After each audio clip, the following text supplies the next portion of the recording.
Gịnị kpata ụmụ nwoke na this generation ji etiri ndị nwunye fife? Because our ancestors etiri nwunye fife. Enwere ofu our ancestors in this world wenye aka kwa nwunye in Igbo land ayada akụ nwaanyị ife. Ụmụ nwoke na this generation ife fa na anụrụ nwaanyị fa na anụ nwaanyị ka fa welu ndị nwunye tọnụ ndị nwunye fa to punch back.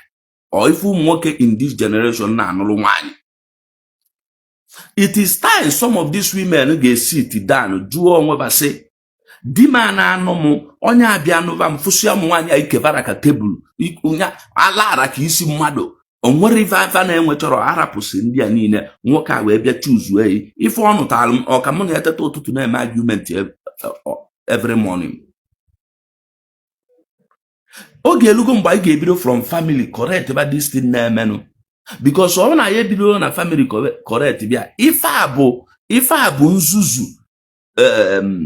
civilization, Christianity and foreign education create na Igbo. Ife a bụrụ ọmụmụ ụmụ nwaanyị Igbo. Ife a bụ nzuzu Christianity, foreign education na civilization create na Igbo. Ọ bụ na ọ bụrụ ya enwere ajụjụ na-ajụ ụmụ nwaanyị ndị Igbo a in this generation. Ọ bụrụ na ọ nwere our ancestors wenye aka enu ma nwunye ụla tie nwunye ụkpọ ma onye na nwunye ma argument. Gịnị bụ the reason na men husbands in this generation na-eti ndị nwunye fife? Ka ife bụ that reason. Ọ bụ na ịchọta ife bụ that reason na anyị ga-enwenwu ike ịkwụsịnwu that reason na ife bụ the cause.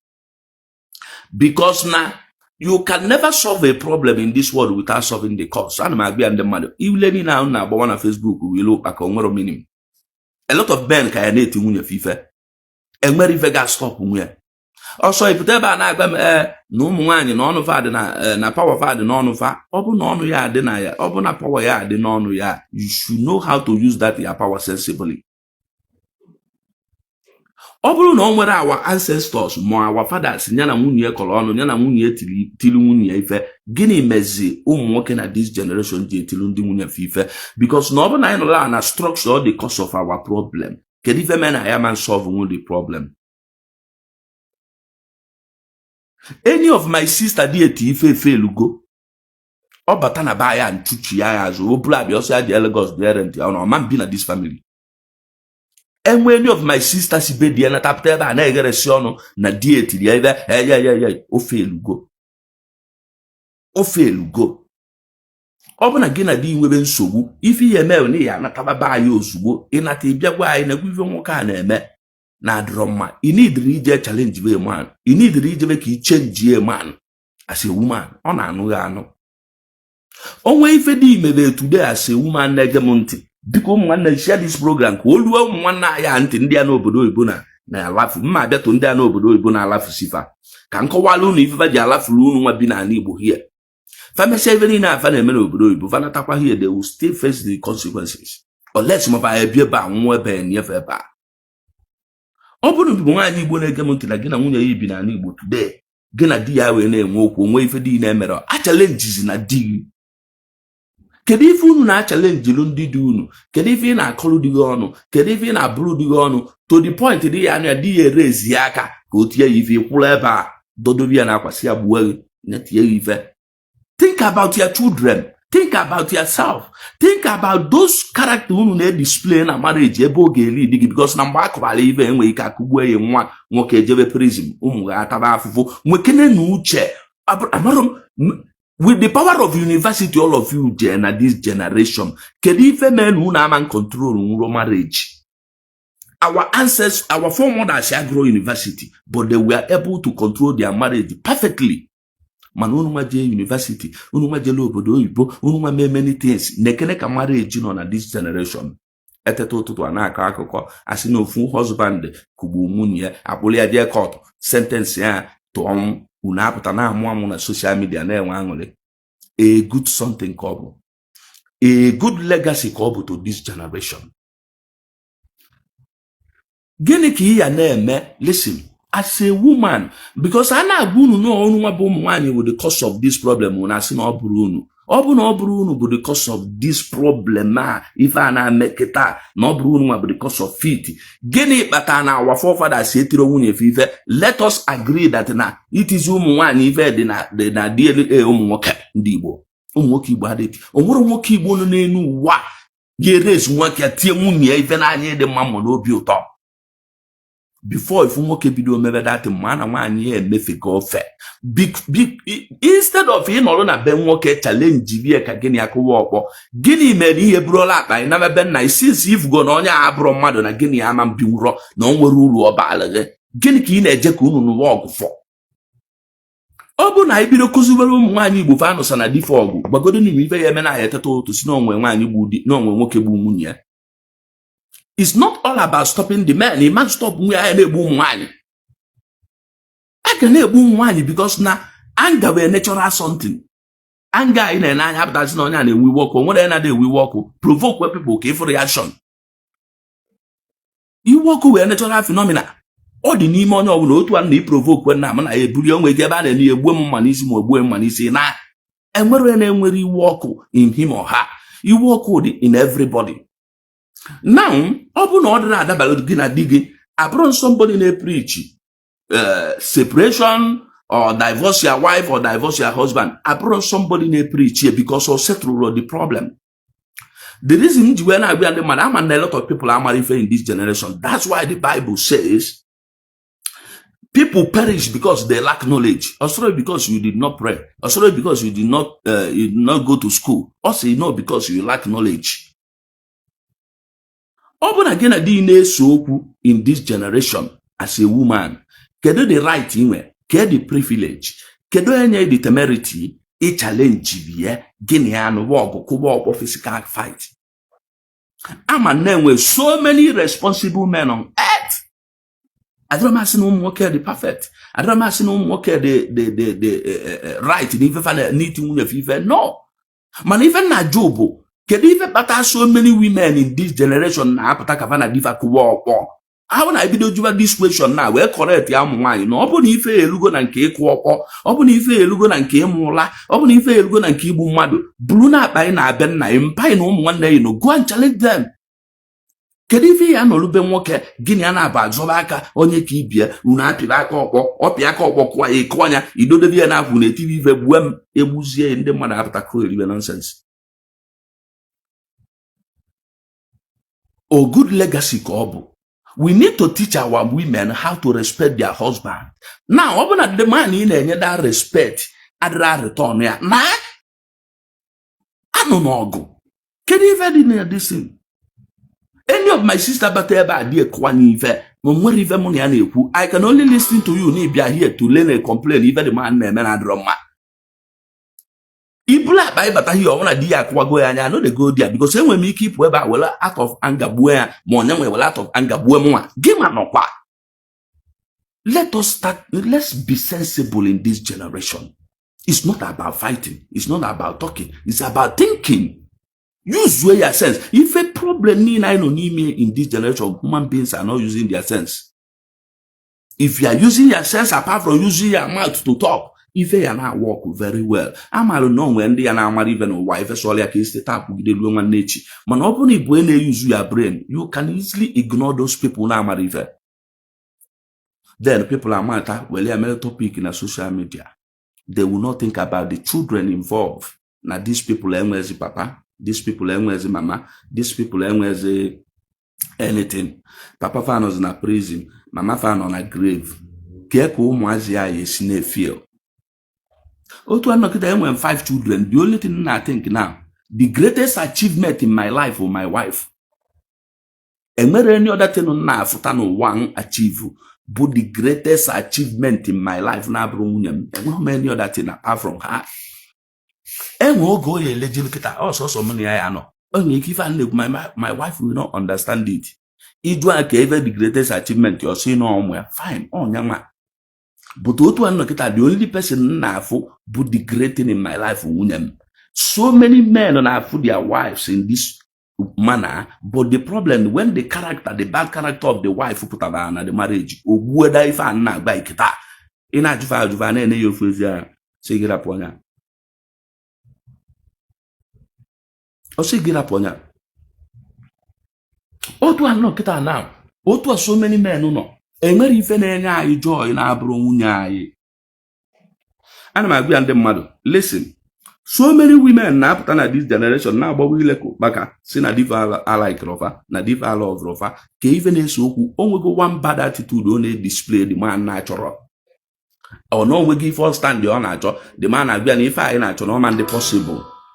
Mgbe the man bidoro istop ya from those things ọ fụtara gị na ịlọ ọvụrụ ya ọ bụrụ ya mana jụọ that particular woman ya ka njigwa anyị na ife ihe eji nwanyị dị intelligent n'ụwa okwusi okwu jụọ question eje na cover story with the person jugodi a question jụọ asị ọ bụ na nwoke a laikere ike ife o ji nụba ya at the beginning ọ nwere answer onye nye nwunye n'ụwa.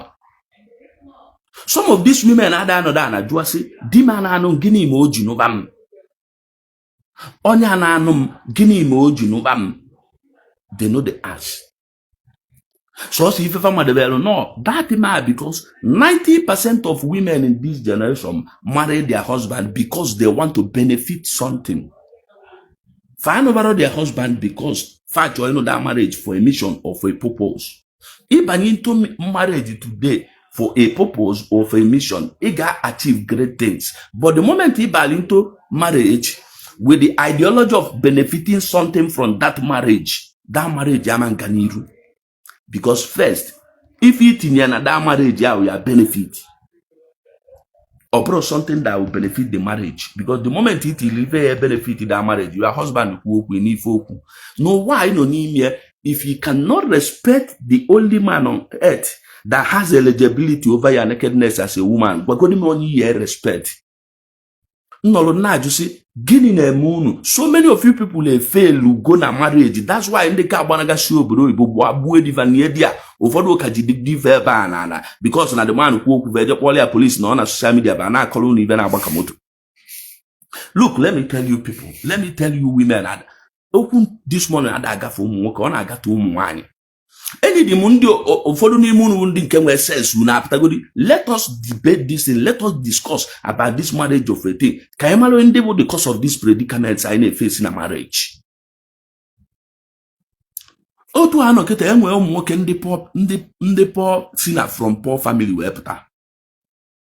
We struggle good in life, build we ngotutu onwefa. Liberate you from poverty. Now, some of these men, fatuoy wine, fane ejekwa chobande no na class fa mba kafano tafa kafana fa we build we anotara na yo tiger. Ichobazia ke to no other man to poverty alleviation cause ya cure the poverty in your family. Gini ko umu nwanne ndi nwoke na eme. From dio putu. Ụfọdụ ka anụ si ebe akpọlọba na America value chupu diva n'ụlọ. Dachilo na iwe bon shot ko ya leba today. Nwoke a na-akpa ya leze.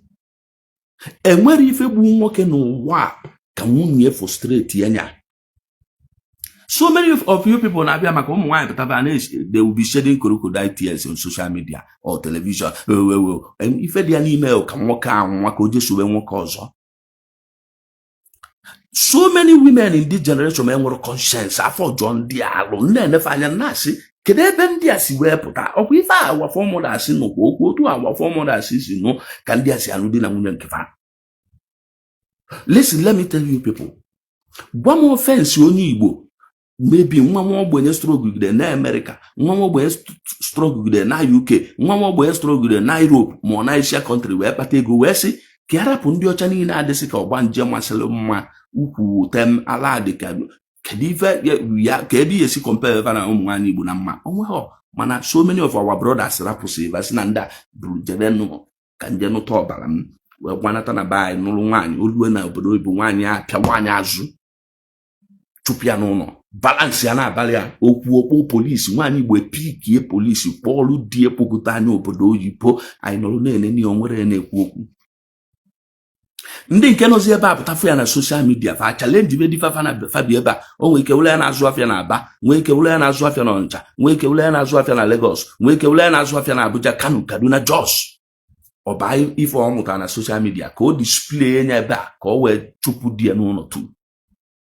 O meziri enwezi ike along the line ọgụtasuru nwoke asụ a bọtụlụ ma ọ mụ enye ọkụ ma ọ gbuo enye mma ma ọ kwegbuo enye ọnwa ndị mmadụ amata sepụrụ dị man gbuo.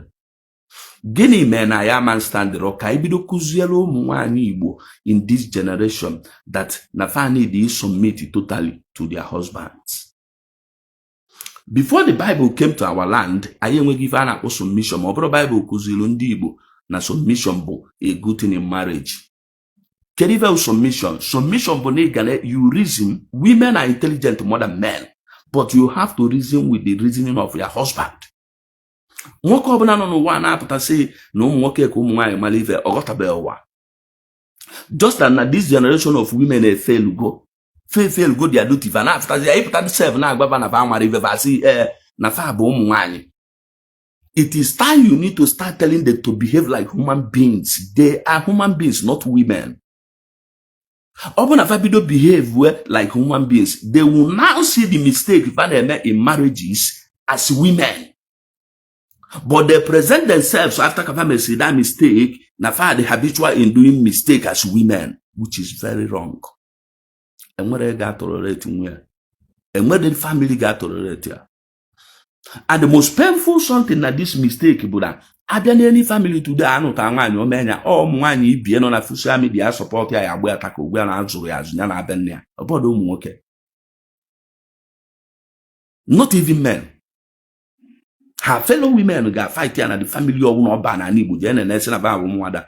Fama Yebus or one of them was one plan. Nunu Pew or Onion Kai, not Ambosia control the Gui. Febido Bavalo, one of them, the moke. Manaputana social media, why can't you people display the same thing so that a lot of you people get much in this world?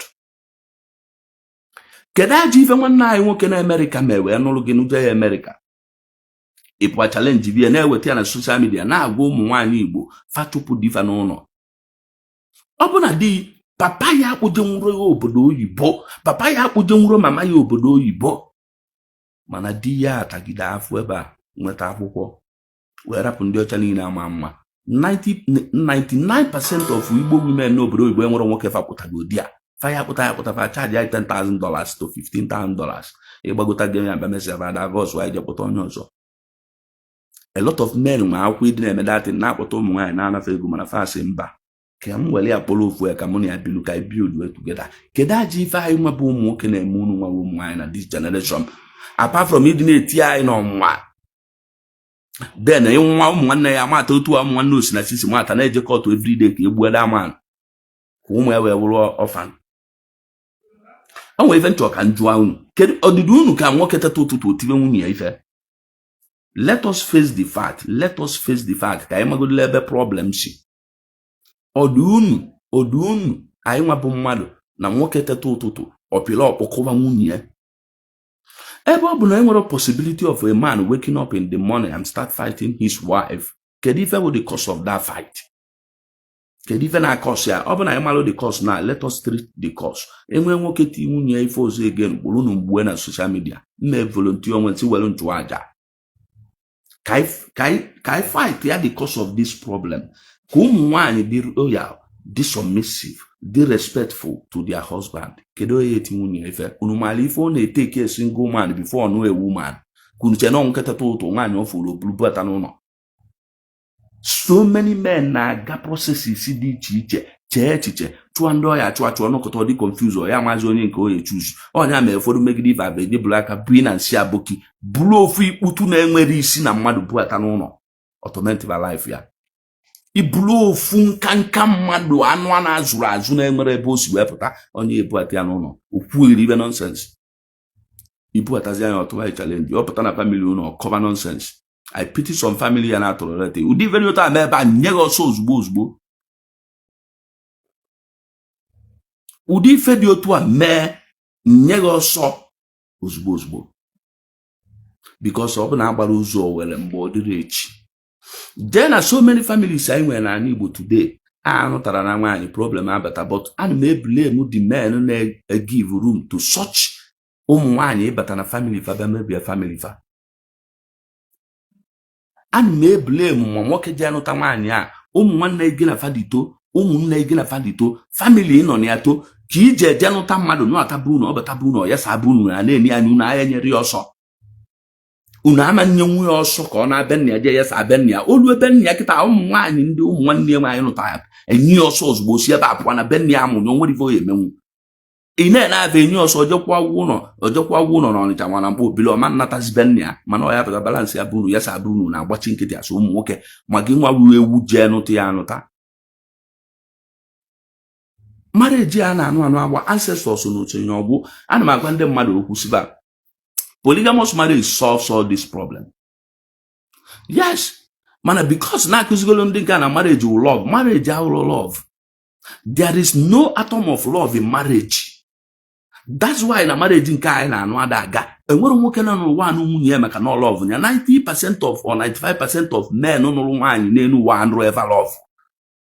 The moment you nwere the sensibility or the ideology of na-achọgo m ịnụ nwaanyị ị ga-afụ na ife ya mere na ihe eje chọba ọkwa bego to big gel hit ya mere mma ma ị nwere ike change ya ka mgbanye dị esi change ya bịa gbe mụ ama nkwụ ọtọ hie change ya na ya gbanye dị big gel gbanye dị esi 90% 95% of men Igbo men adamasi men all over the world Igbo men ka na-ekwu okwu onye Igbo ka mgbe ife ọbụla na-ekwu ebe adamakọ maka men ndị ọzọ ife na-ekwu maka Igbo men fa nrọ nwaanyị fa love 90% go and check gị nwa ya gbakwa onwe ya eziokwu ụfọdụ mgbe oge luelu ife fa na-achọba agụ kezi onye ọya adabara mmiri anyị na-asị ya nwa gị na ya na-esi isi ka ebe men n'ọzọ si na like m nwa mana agwa nwa like m agụ ọnwa agụ na-aba na like m agwa ka nchọ onye ọya adabara mmiri ya na onye ọ na-achọ ya dabara onye ahụ onye ọzọ nwaanyị ọzọ onye ọzọ dọmpụgo onye ọzọ rapụgo ọ nwaanyị a ka ọ ya ejekwa na-asị ka ya ma na ọ ya dabara anya ya o jekwazi ya bute nke a.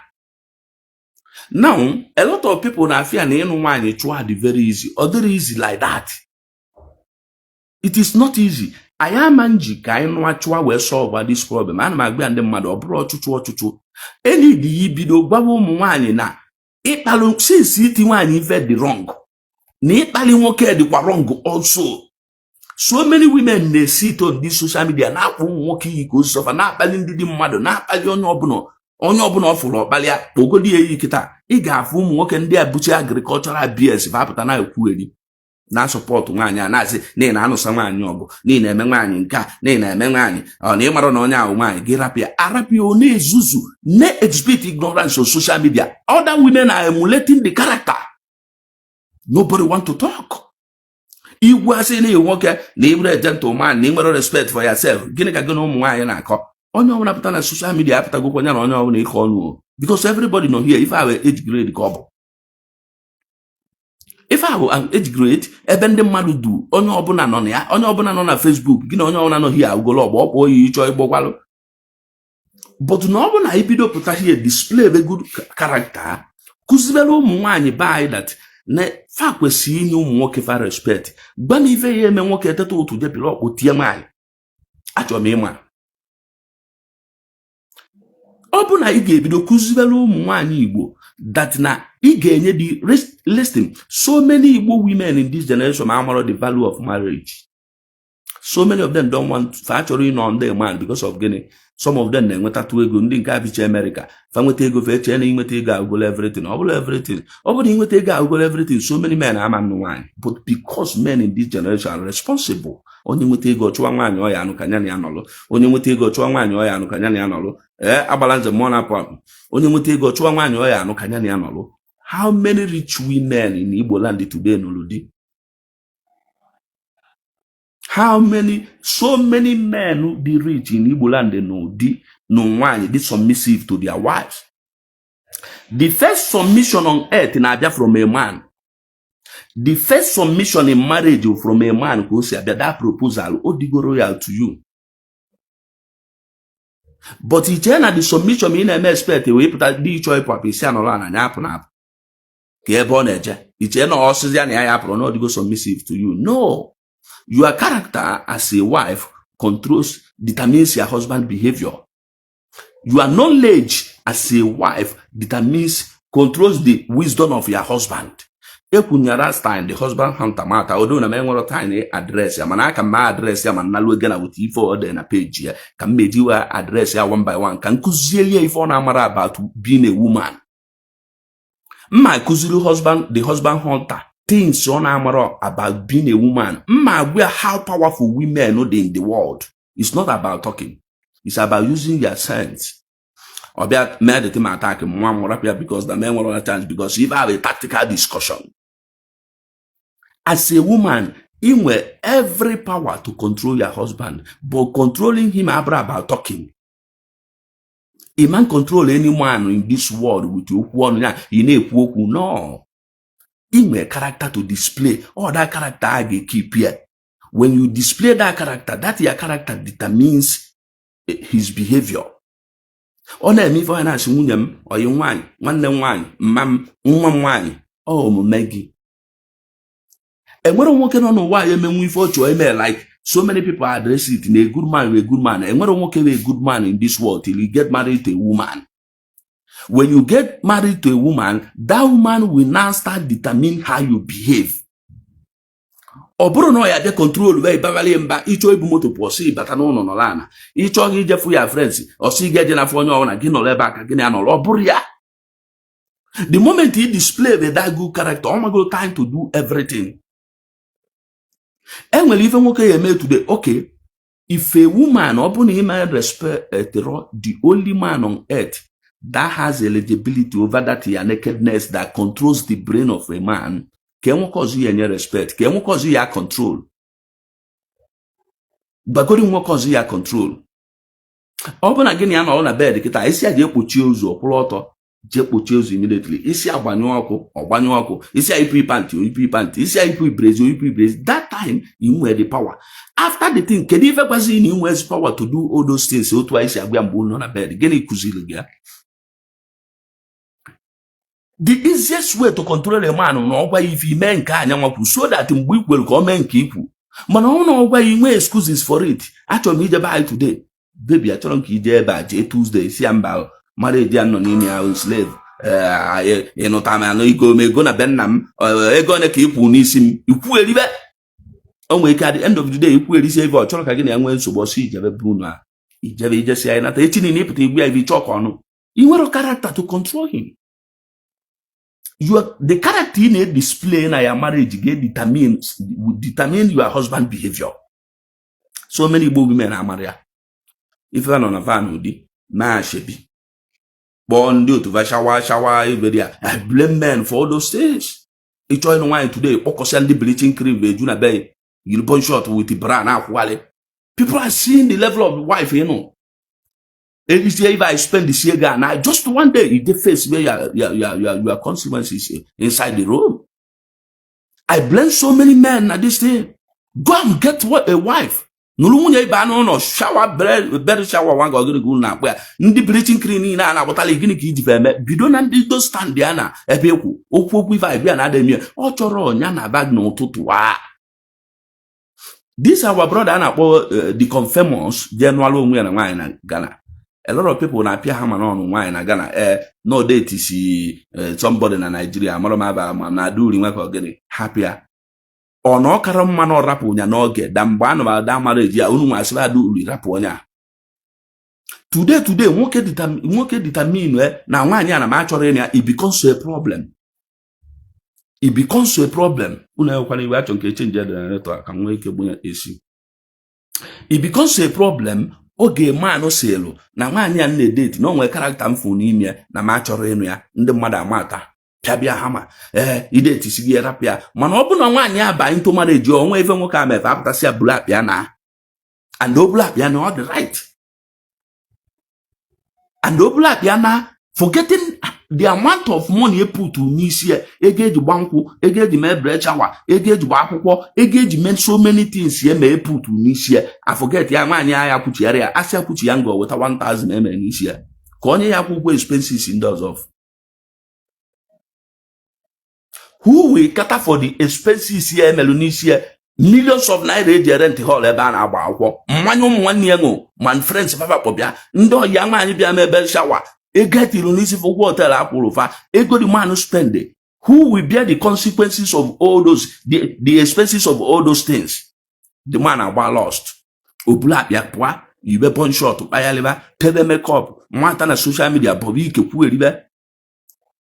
Today in Igbo generation, today, man is in a bed and even above our queen and the strong women. What of the bimuzi in a bed if I get who encourage evil in this generation? Nobody is talking to you people. Today na Igbo, man bura na la ya si bedi na 2 years man. Queen, the strongest woman in the world, Nneka of na American social media na apoyala na so many things dị iche dị wrong. Get the good influence on with in our society. Or good legacy call to our children and our born children. Nobody is talking. Na jo when even bia the ime na this generation. Mon wero. And when even they display good attitude, so even encourage bad. Look at the level line on this generation. Now, Nneka marriage this gasa na kai. Nwanyi bibe die na amụla na agwa onye ọzọ die na amụla nya bla bia na amanya nwa anabe. A lot of our sisters in America can be with the diva. Bilu manava no tell social media na asigi nwa gichwa di gisi na dipwa fana diva bikwa. They are living with their husbands. Manona on any advice na social media gichwa nke. If you don't respect that man, if you don't listen, so many of you women need to sit down and think in this generation what is marriage. The moment you understand that marriage is a responsibility, you will understand the power in you as a woman to control your marriage. Controlling your marriage is not about fighting your husband, brothers and sisters or the family. No. Controlling your marriage is to respecting these people. If I talk one name and a ben and a bedi, can my way put a problem. You are your husband family creating problems there, but you want your father's house to be peaceful. Other possible. But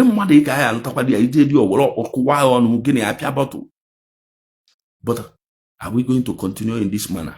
Till when? Till when? Look at the level I know. A good something called this type of something in this generation. Therefore, put because even in this world, and where if a man, let us seek solution for peace. Let us seek solution to solve the problem, not seeking solution to create more problems or violence. If you are creating solution, can we more violence or destruction? It's not gonna work. It will affect everyone. It will affect everyone. And you can see beauty. Listen. Polygamous marriage is the best marriage on earth, but I see a monogamous marriage. I know into it. I keep more peace. One man, one wife marriage, no peace. Divorce when we go now one man, one wife marriage. And where they are a polygamous marriage, 1 man, 10 wives, perfect. 1 man, 10 wives, perfect. 1 man, 1 wife, catastrophe. Kata everywhere. Tibu na zobu mwanyi oneke tibugo na monogamous marriage. Mwoke oneke tibugo na monogamous marriage. Are we going to continue like this till I am inherit this thing from us? Obido got to maintain their lives. Why can't we start now correcting these women? Men are not the problem. And may put 500,000 to challenge all these women on social media. Can we a peaceful debate? You want to each one a page, invite me, I will come. You show here, you come. Let us discuss. Men are not the problem at the cause of this problem. Women are the cause. Women are the cause. None of them has respect for any man in this world. We don't disrespect women. In Africa, we don't disrespect women. And when a single Igbo culture, they against women. Just that most women in Igbo land don't want to respect our culture. When you talk about Igbo culture, people will tell you that Igbo culture is against women. In America, all you as traffic light, you pussy. Igbo nkete akwubi okuleba. Till Igbo acha green or we gafe. Mana DSC anola na ebe ojuni ya anoro. Why not if that traffic light, say traffic light in America, Igbo is slave, na imanku here, na ya gafe mo cha red, ki gafe enya ka imalo. But you obey it in America. But you don't want to obey the man no. You don't want to respect the man on Loginono. You don't want to respect the man on Loginono. If you don't want to respect this man, there is no need of fighting. Onya ife na-ekwu. Ife nji agbala unu this thing bụ ụmụ nwaanyị bụ otu a si agba ka si agwa ụmụ nwanne m nwaanyị. Enwewe ofu nwa nwaanyị ọ dị 14 years na ebidogo nkịta nwa ya nwa ya na-agwụ ya. Ọ banyere ana system mụ na ya na-eme meeting every Saturday. Ọ banyere ana system ma ọ nọ school ebe ọ nọ every Saturday akpọ nya na phone to lecture her properly otu o si na control ụmụ nwoke. Otu o si na-eme. You need to be submissive. Onwe nwoke na like ra nakwa na ego inara na ego jekwa lụwa ife na ego afọ. Ịnụ adị echi gị na di divorce wa man ji 1 naira ya batara my house. Ima tilo nwa ịchọ welu je ebilu somewhere chọlị gị ma ya tadị afọ mana kọbọ dị man ama mbata be m. Otu akwado ụmụ nwanne nwaanyị niile. Onwe anya na di enwe nsogbu today. Di ebe ebe wele ego eme n'isi enye chi ya back. Ọ bụ na ije court divorce wa blue property demand bi iburu ya nata na ben na ma mom kini ọkụ straight. Or man walk on a family. You know go walk. Let us start lecturing these women. No, farmer, listen. In a kuzulu mwanyi in this generation, no farmer where the power to control marriage. I say na no okay because na fail. A lot of them are married anything. I don't blame them although because some of them were home training. The only thing farm with the Bible na faga school. Some of them from primary school, by secondary school, by boarding school, osbo. From that boarding school, kava gugi de SS3, by university. And where anything home training. And we never accuse marriage in a school. And we never accuse you to say no marriage in a church. And we have ever moved to say no marriage. As it stands now, I was in a school today. Now game where subject and accusable marital subject, so that you teach people how they will live together. Even though that I'm blaming women much, I believe them if I have common sense to understand something. Even in understanding was waja, and I grow in school, I'm not in a church, and when they will censor in a brain, can be says they will say did not understand this thing. I don't expect everybody to reason like me, but at least majority of people in the world were brain. I blame these our sisters. I blame whoever less. Even though about they talk about with the fault too. They know they agree in a with the fault, but more than a lot of men, a lot of them who are not found with the problem. And when if I'm about salo marriage, even then never do no marriage in one of mine, I find a school for it. So many people in a school, we the primary school, nursery school, secondary school, and university. A lot of things they involve in this world of education. You need to acquire before your brain will start functioning properly. A lot of women in this generation so continue me expect to build a happy home and a wonderful home. And a happy marriage. Me expect. If a mother na amaro kali even nangada mamia. If a mother na amaro ka even nangada mamia. So, and where so many of them want to fire who no marriage. Now, when it comes to dating, where the fire no where mutia, fa de make who be na that dating, the first problem they do. So many people are on a dating one institution. Fact, you know, just you just boss up and I don't work 10,000, another more 20,000 more. Only problem or you solve the problem or say advice you go just so on your zone near 100,000. But a lot of men engage in dating or a relationship between a young boy and a young girl to learn many things. So many men in a character display within a date if I were something more many anything now. So many men have dated. Oh yeah, but I work on heartbreak with a woman on off for some time before a date. You know, we on a fear fenanti. Man, why you getting us so today when you kiss banana or for your branch? Onya agbadi okwe so onya na abani asolo na abi onya na onya edi na echi no so onya buli na moto ga abia be ka ifu ya na onye o na date zi kai men enwero that time inwe ike men owuti ya we ni iwe na onwero moto obula enwe moto bute gwa moto nke gini amaba aka mana because na onwero moto ifuzu enwe moto isori ya ka iwe ta anya afu. This is how women reason. They don't think back. They don't think back. If a lot of women start thinking, how are we going to build marriage in this generation? But if a marriage in one so, Nene na social media, Gayala na social media, wetara m ofu nwaanyị ma ụmụ nwaanyị ịtọ na-akụziri ụmụ nwaanyị Igbo otu fa esi mee ka fa wee build marriage fa successfully. Nye m peji onye aka nsogbu ya afọrọ na m ife na afụgodi few of them na-edefend ụmụ nwoke edefend.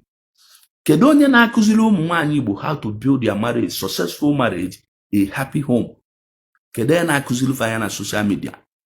Mana m na-enye page more than 200 women nọ na social media na-akụziri ụmụ nwaanyị otu fa esi destroy marriage fa, otu fa esi na-anụgbu diva anụgbu, otu fa esi bla bla gbanaba from bediva. M na-enye 200 names here. You just follow over for 1 week or 2 weeks. Ki clear if na akụziri ụmụ nwaanyị. Then but same ife na ụmụ nwoke anya na-egburu diva with this teaching. Ụmụ nwoke anya na-egburu nwunye fa with this teaching. It is not all about buying. I am always telling people, learn from people's mistake. There is nothing good. There is nothing pointful. There is nothing beautiful you will learn from your own mistake. Jede ife angwa in aja today. Jede ife angwa in aja today. Learn from people's mistake. And then I'm gonna say, experience is best teacher. And when if experience is a teacher in this world who best to you. Experience is best teacher is when you learn from another person's mistake, not from yourself. For example, but good morning, accident, motor bema come or bemu. Experience is the best teacher. Can experience young man bella mapa on yaga bije? Can you for fetch him? Can you forget fetch him on where? Man, when I'm phoning on your motor, I motor belly out. When I'm driving now, I drive carefully. Can you leave accident get bemu? Otu according to marriage. Go to many towns, villages in Igbo land today. Onye no adi osi na baby agbanata na ben ya bia torment ba nwunye ụmụ nwanne ya nwoke. Because of gini, enwezi stand ka agwa ụmụ nwaanyị eziokwu. Enwere ife na-atọ ụtọ n'ụwa. Marriage is a responsibility. So many women are married na-eche no bed of rose na ọbara n'ebe ife adịla ya mma. You are not getting married for things to be good for you. You must face consequences. Program, I have to stay in this my village to solve my problems in Ghana. But because Nama solve that problem now, they call her reduce God. They call her reduce go. Maybe any other call me receive now and everything I go care. Give one money. You don't. So many women in this generation are married their power. As women, there are plenty powers you need to exhibit in your marriage, your husband and man on a wonderful wife. Every blessed day, you need to be Kuban and you work example. How many of you people need display the character of Big Kubana's wife need display to him? You know, they challenge your husband. Na food na social media and present their husband as intelligent son. If I know mumu as intelligent husband, na onafano. If Ranamanyo na say na dear with the best husband in this world, onyo no mumu. Onure man ya stand the musia no lana. So if you present Leon a very wonderful husband, but not conquer the man. Also, the even I the man sit down, walk on lana kiwu. Manandinka, if I live on a show, we keep on with a full say get up for that. Because some man on a Nigerian no one called Sanatana Matroki Pua. Na Matroki Jenny, we actually on and I back at Tampo call and fully on that. Often again, a man love was ya. Often again, a man like career. Often again, a memory many things. Mano, or just no why you do a June on like, and if I have authority, I need to be exercising over her. Can we anka okay? Otu akosi but I know peak call one kita. Sena mamia need Lego, no nyacho lonka, then wave on yacho. 5 minutes, you what are the 5 minutes. If I was in me, 5 minutes, me, to knock us married. Na Nigeria, na man, no Calibaka, getting a nose, Niacho if umbo studio to a picture map. I bet you not Mosbo because now we are sharing no to Choko City or to a corner day. Everybody name where argument you need at the end of the argument, yeah, it must surely come to my side. So when me forget even name argument, no. Oh, to a cadena when you CP or what a marriage in our to talk. Daniel Cage start monarch. And where a marriage in our to no what, and where a marriage in our to Kaikuzel Yam 1 9 the 1 year. Listen, otu a ụmụ nwoke nọ, nwoke ya azụ nwa onwe ya, nwaanyị adịrị azụ nwa onwe ya, mana ụmụ nwaanyị dị very very intelligent. Listen, nwaanyị ya azụ nwuru onwe ya n'anya onye ọbụla bụ nwaanyị n'ụwa n'idi onye ya na-aga ya, onye ga-enye direction, onye ga-enye protection. But because civilization akụzirigoro ụmụ nwaanyị Igbo, foreign education akụzigoro ụmụ nwaanyị Igbo, Christianity akụzigoro ụmụ nwaanyị Igbo, there is no power in man, there is power in spirit. So many of them are seeking these three things in Jesus Christ. So many of them. Do you know that an Igbo woman here disrespect her husband because of Jesus Christ on her funeral?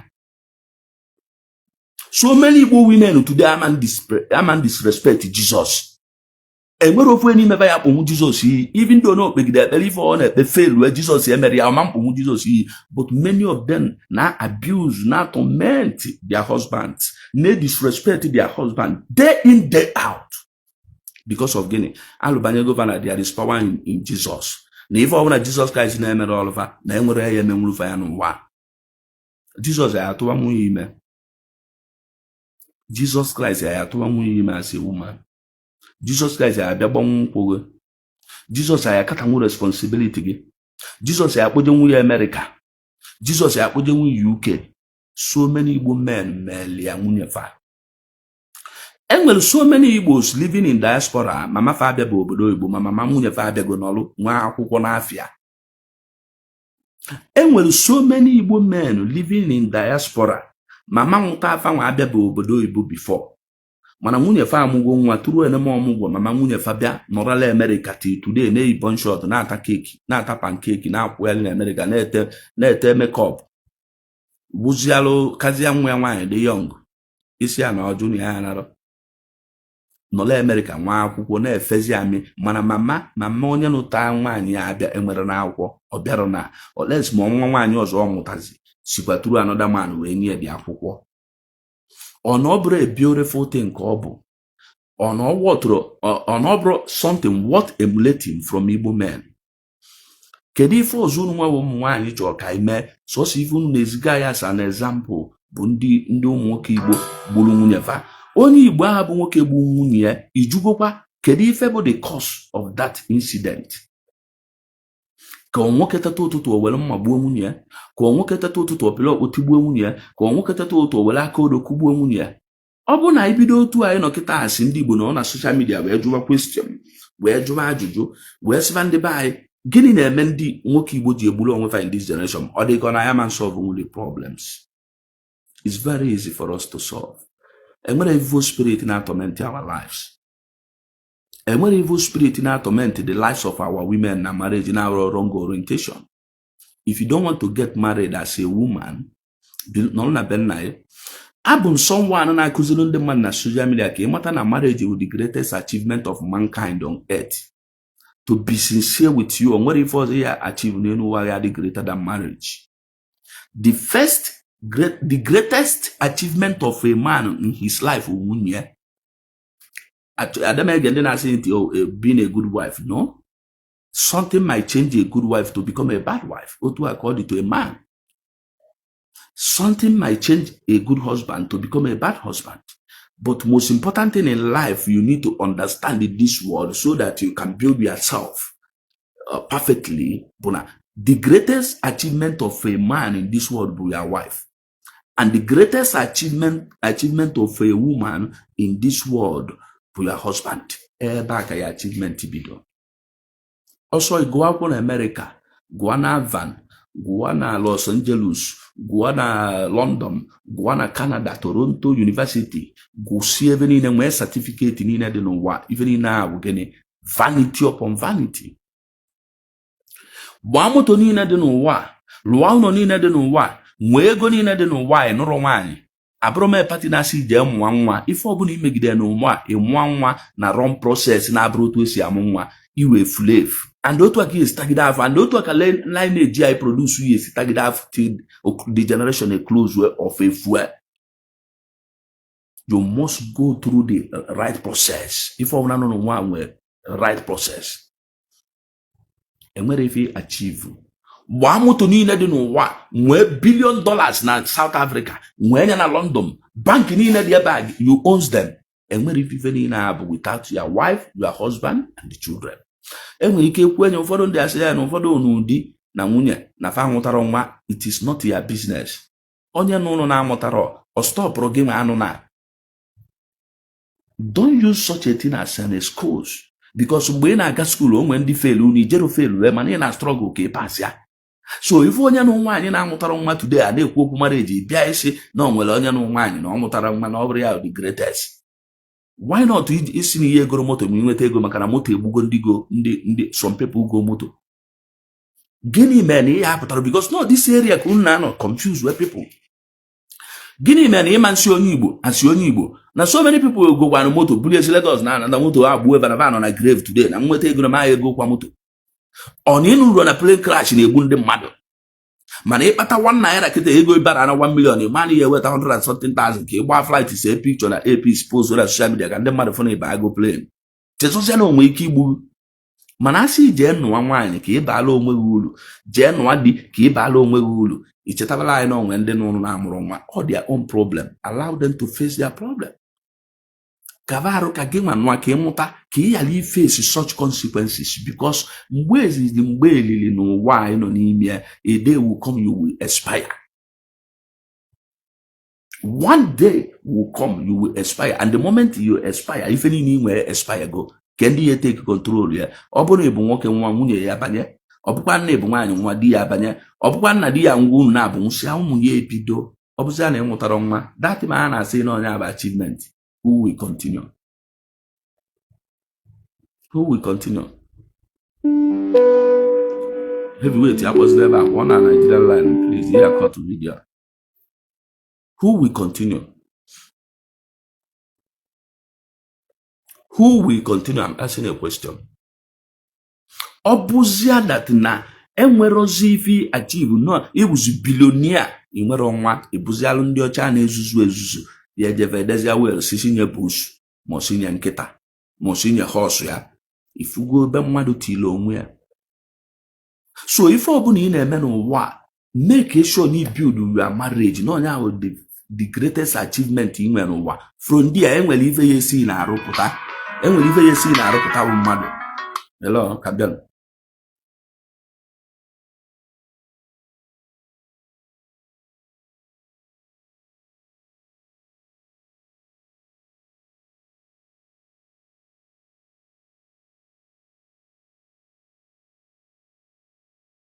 Otu anọkịta my parents anwụgo. At the 19 years my father were nwa, 23 years my mother were nwa, them 40 something years today. Na compound a na-abata ọbụrụ m maka na-afụ. Family ebe a nọkịta na pala nọ, if I picture my father. If I picture my father. Ebe a nọ today. Ọ mụ ụdị ọkpala balance ya na-enye ọda. Onye bara ịchọ azị nọ na njọ zị pụba. Mana ọwụ nọ n'ọlụ na-ekwugheri na marriage abụrụ the greatest. Ma nọ ebe a today. Ma nọrọ then think towards this angle to learn. Ịnụ isibe dị igbo ata nata be nna ya na-ekwugheri. Ka efi na-abịa be nna ya achọ as a woman. Okay, ya dịrị di ya. Enwere any of my sister, my wife bata ebe a today. My brother's wife bata. At least 3 of my brothers anụchana nwaanyị. Ọ bụ na nwunye vanosiala ebe a nwanne m nwaanyị bịọpụta ọnọla na palọ. Ọma mba nwuzi na kitchen ba ya kịta. Kitchen ma dị na. Enwere onye of my sister ya bịa nwuzi ebe a ma nwunye nọ ya. Ma nwunye my brother. No, ọ gbagote enu waja nna m nke ga ime ntị anọ dị mma ada nọla na n'oche. Ọnọla even ịbazi na room wee problem. Mana ebe a ka ọ nọtụ. Ịbazi na room ebe a ka ọ wee ka ọ na-aba nwunye ba tiri ome ovive. Ọ na-eze. Ụmụ nwaanyị anụta akazi anyị nwee right na be nna anyị. Nya bụ number 1 reason ihe ejipụ. That jee mebe peace na be di gị. Ka ipilu there. Unu anụzi n'ọgụ with ndị di unu ụmụ nwaanyị Igbo. Mụta na ife our foremothers na ife unu ekwu na our foremothers agụrụ akwụkwọ na bad educated. Na onye akpata baji wee dị nwe. Unu chee na ife unu na-eme ụmụ nwoke in this generation na maka na anyị agụrụ akwụkwọ ma maka na anyị ego akwụkwọ bata anyị ji edilu. Oh, because na anyị bụ responsible men. You women should be responsible. You should be a responsible woman. You should be a responsible human being. You should be a responsible wife. go to that your husband house to face the consequences there. Ịkpata ego today na ino America jee lụọ ụlọ na be di gị achọkwa gị jee zọwa ime compound ịpụta ọnwụ na di na odi bụ dị ọkpala. You guys may take the obi obiri iwu unu ya etikpo the obi lụọ ụlọ di ya unu nwee ego gbalụ na ana lụọ na ụlọ unu pụ na America unu akpọchie geti unu chọọ unu edozikwa compound ebe ọ ya aba ndị mmadụ inwe ego nyelụ people aka ka ndị ọzọ enjoy ya mgbọsị ya ma ọ bụrụ ihe eburu onwe edu n'ime ini ọ bụrụ ife aka na-epreach mana ife na-agwa ya bụ na be di ya achọkwa nga alụ n'ụlọ na be nna anyị na ijide ego inwe ego jee be ndị mmadụ na-alụlụ ndị mmadụ ụlọ ijide ego jee na be nna anyị lụọ ụlọ but don't build in your father's home ma ọ bụ na ịlụbe anything na be di gị. As a woman ịkpata ego today bụ na o nwere n'ife ilgo be di gị don't go to your father's house and build anything. Rapụ ya otu ọ dị lugodi na be di ya na enwe echi ebe a ka anyị enyi gị ụmụ gị wee ebe a kafa nọ nwa di ya na kafa na be nna fa. Yes, ama m Igbo culture and tradition na ọsọchụwa nwa di ya na ọgbana gị ọsọchụwa nwata na be nna ya ọgbana gị ikwu nne ya amalụ m mana secure godi be di ya ka ụmụ inwe ebe fa ya agba aga ma ọsọchụwa fa before fa agbana gabazi okwu nne fa inwe enough rụzia na be nna gị. Ndị niile na-akụziri unu na social media unu na-anụsa di unu ọgụ unu anụsazi na di unu ọgụ ụmụ nwaanyị Igbo nye di respect. Amalụ na-enwe so many irresponsible men in this world. Nna asị na ma amarọ ma ana nna atụ asị mana ọ bụ na ịnụta one of them ejena ka gị na ya nụba ọgụ. Ife na-akụziri unu bụ unu anụsazi na ndị di unu ọgụ ọnya na-elidi itigbu unu. Ife ọbụla gị na di mebele ifu na vibrate ego ifu na change ego color ifu na karakta ugoro ka etinye ọkpọ na abụ unu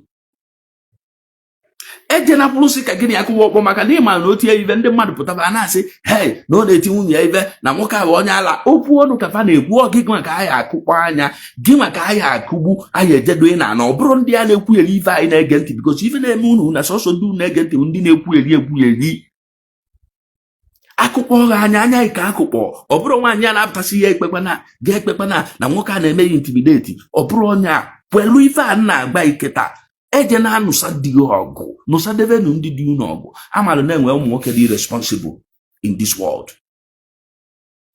gị na fanụzi n'ọgụ today ife a na-akụziri ụmụ nwoke nya na nwunye ya kpaliri anya si n'ụlọ pụa ọ bụrụ na ibu sochie man atụrụ ụka mma. We need to teach the women not to abuse their husbands. You need to respect that man. Ọ bụzia na ọmụmụ ọ na-emezi adịzia na omefego karịa nkuri aka jee rịpọtụ a na ụmụnna jee rịpọtụ ịrịpọtụ si ebe niile afụ na n'imesigo na o nwere ife nwee isi jee ribulu akpa ị na-abụ unu were nkụ ya jee nyechi ya anya. Kedu ife ị na-anụsụla ọgụ? Achọrọ nka mmadụ the reason so many Igbo women in this generation ji anụsalụ dị ọgụ. I want to know. Ị na-anụsị ọgụ ka o mere ife anyị kwu by force ka ị na-anụsị ọgụ ka ọ na-ene gị anya ị na-akpali ya ka ọ gbachi gị nkịtị ị na-akwụ ya iyi ka ọ na-ene gị n'anya ka o chenji ya. Kedu ife iji emelo the thing?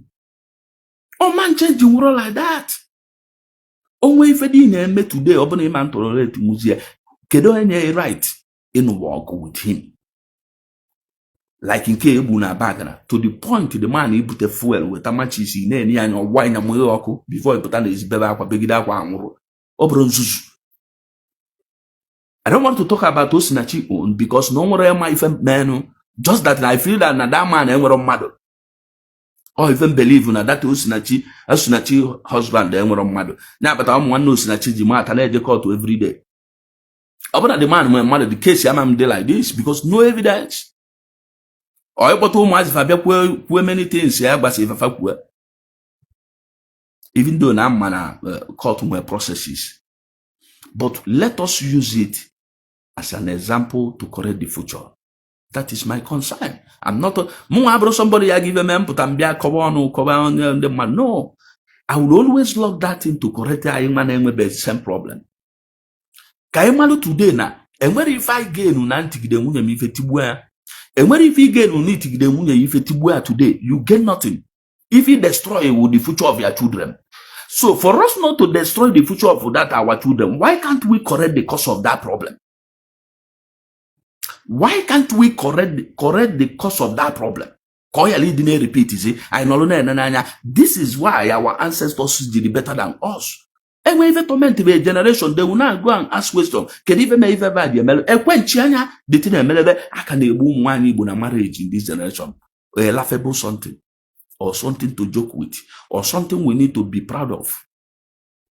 What are we emulating from that thing? Na nwoke egbu nwunye ma na nwunye nwoke egburu di ya. Kedu ife anyị na-eme na social media to teach people how to avoid this? Ka ọ yala ịdị na occur? Nothing. No, men the mother post we Osinachi husband na-emeghe ndị ụmụ nwaanyị abịazi ebe a, yes no suit unya of ụmụ nwoke ndị ọzọ, yet ọ nọkwa na provoke di everyday. Ọ mara na onye nwa ya aba grave. Onye nọ na nga ka onye nọ n'ili mma enwe ike iche enwe amị na-esi osi ebe apụtala onwe onwe ife ya emezi. Otu sentence go nya by buying onye ọbụla anasago. Anything can happen tomorrow. A governor can come set onye ọbụla nọ na nga free osi ebe apụtala onwe enwe ife ya eme. If you are this one again, a lot of people boom mother to sing 10 years, you met by sentenced by not long over. You can get amnesty and go away from prison. But to solve that problem. Or stop not to this man, now you this man kita by hanging. Now you would use na chia na why na they happy now mwamu na you or stop go na mokoza ye burumuni echi. Getting a mind a brain at this generation that brains are not functioning. I need to keep good legacy for our children and unborn children. Let us start teaching our women the power of family to control marriage.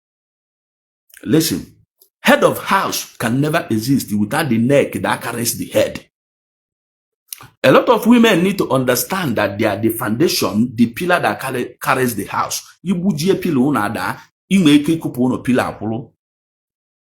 When you cut this my neck now, when you put a knife here now, ibepu monwa, ibepu ya isi ma ya apu onwa de. Otu aka marriage di. Otu arifu ka marriage di. Women are the foundation. Women has that ability, sensibility, intelligence to build marriage. Obro mwoke. Ebe anya mwoke di unezi. No. Now I'm at 2 weeks or so in Nigeria. I only call on phone. I only discuss on phone. Kedo efaniano for my wife. Even the way not able, na men were the power to doing all things. Because Lanchon Jamwa Pokolo Mumana with the 5 women all over Devenono, or 2 another Nigeria, Fanoniano. He just bought a housemaid. Awake before he did not top it on and the walker. My bought a houseboy before he did not top it on and can wine. Manifesting way wife, no one babu, onye money bo, or balamoniameko, I went well mwazia, no to sifu mwazia nanya ko sifufa, onya but a funny agino, or man ham when of them. Obria be fine and no one. Anotazia today, to one cannot challenge. Opening no deep, listen, let me tell you. All in days, walking up a chinty, as if a general like Anyamanana, or Macano wine, the powerful to control men. On what walking on one munyana that control. If a man whom wine this generation that control Zidiva and Afani Kusu. I'm telling you, Ndinka Kichicha Divan Obro, Macanano, Bro, Fanatan Lagos. And because na different Mary Fever Quesime before I was saying Obro, and I know a foreign wife, Munyama and I wouldn't call to them Ben Onyobodo. Wouldn't call to today, or to set my record on now. Even a man did 100 naira up from my house. How much more will only book and nine or the same thing can get made. But in Olona Kuzulu walk by Kita if ever ye me, Kafa where you by into this trouble, a lot of our Weibo brothers Sibano, but if I am area.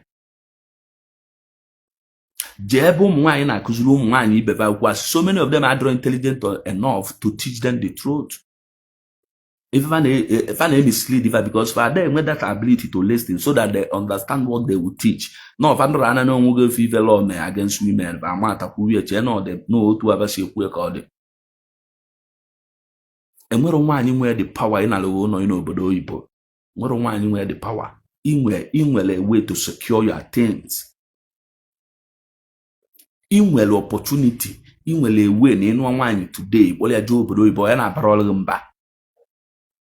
ana magbe ginwe ka na-enyi order asị nwaanyị Igbo inyi order o mere ife okwu ginwe eje na police station kwuo na ịchọ ọzọ ya akagbuo akwụkwọ ya si ya na Nigeria.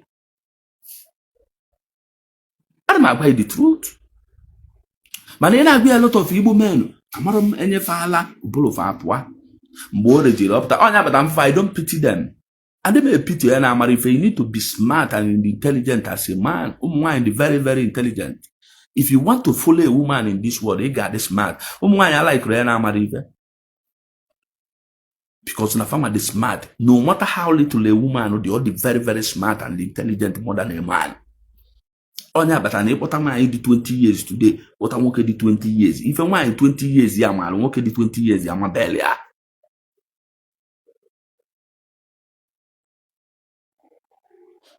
Mana anyị na-eme because of our culture, because of our tradition, because na a lot of men na-anụ nwaanyị n'obi ọcha.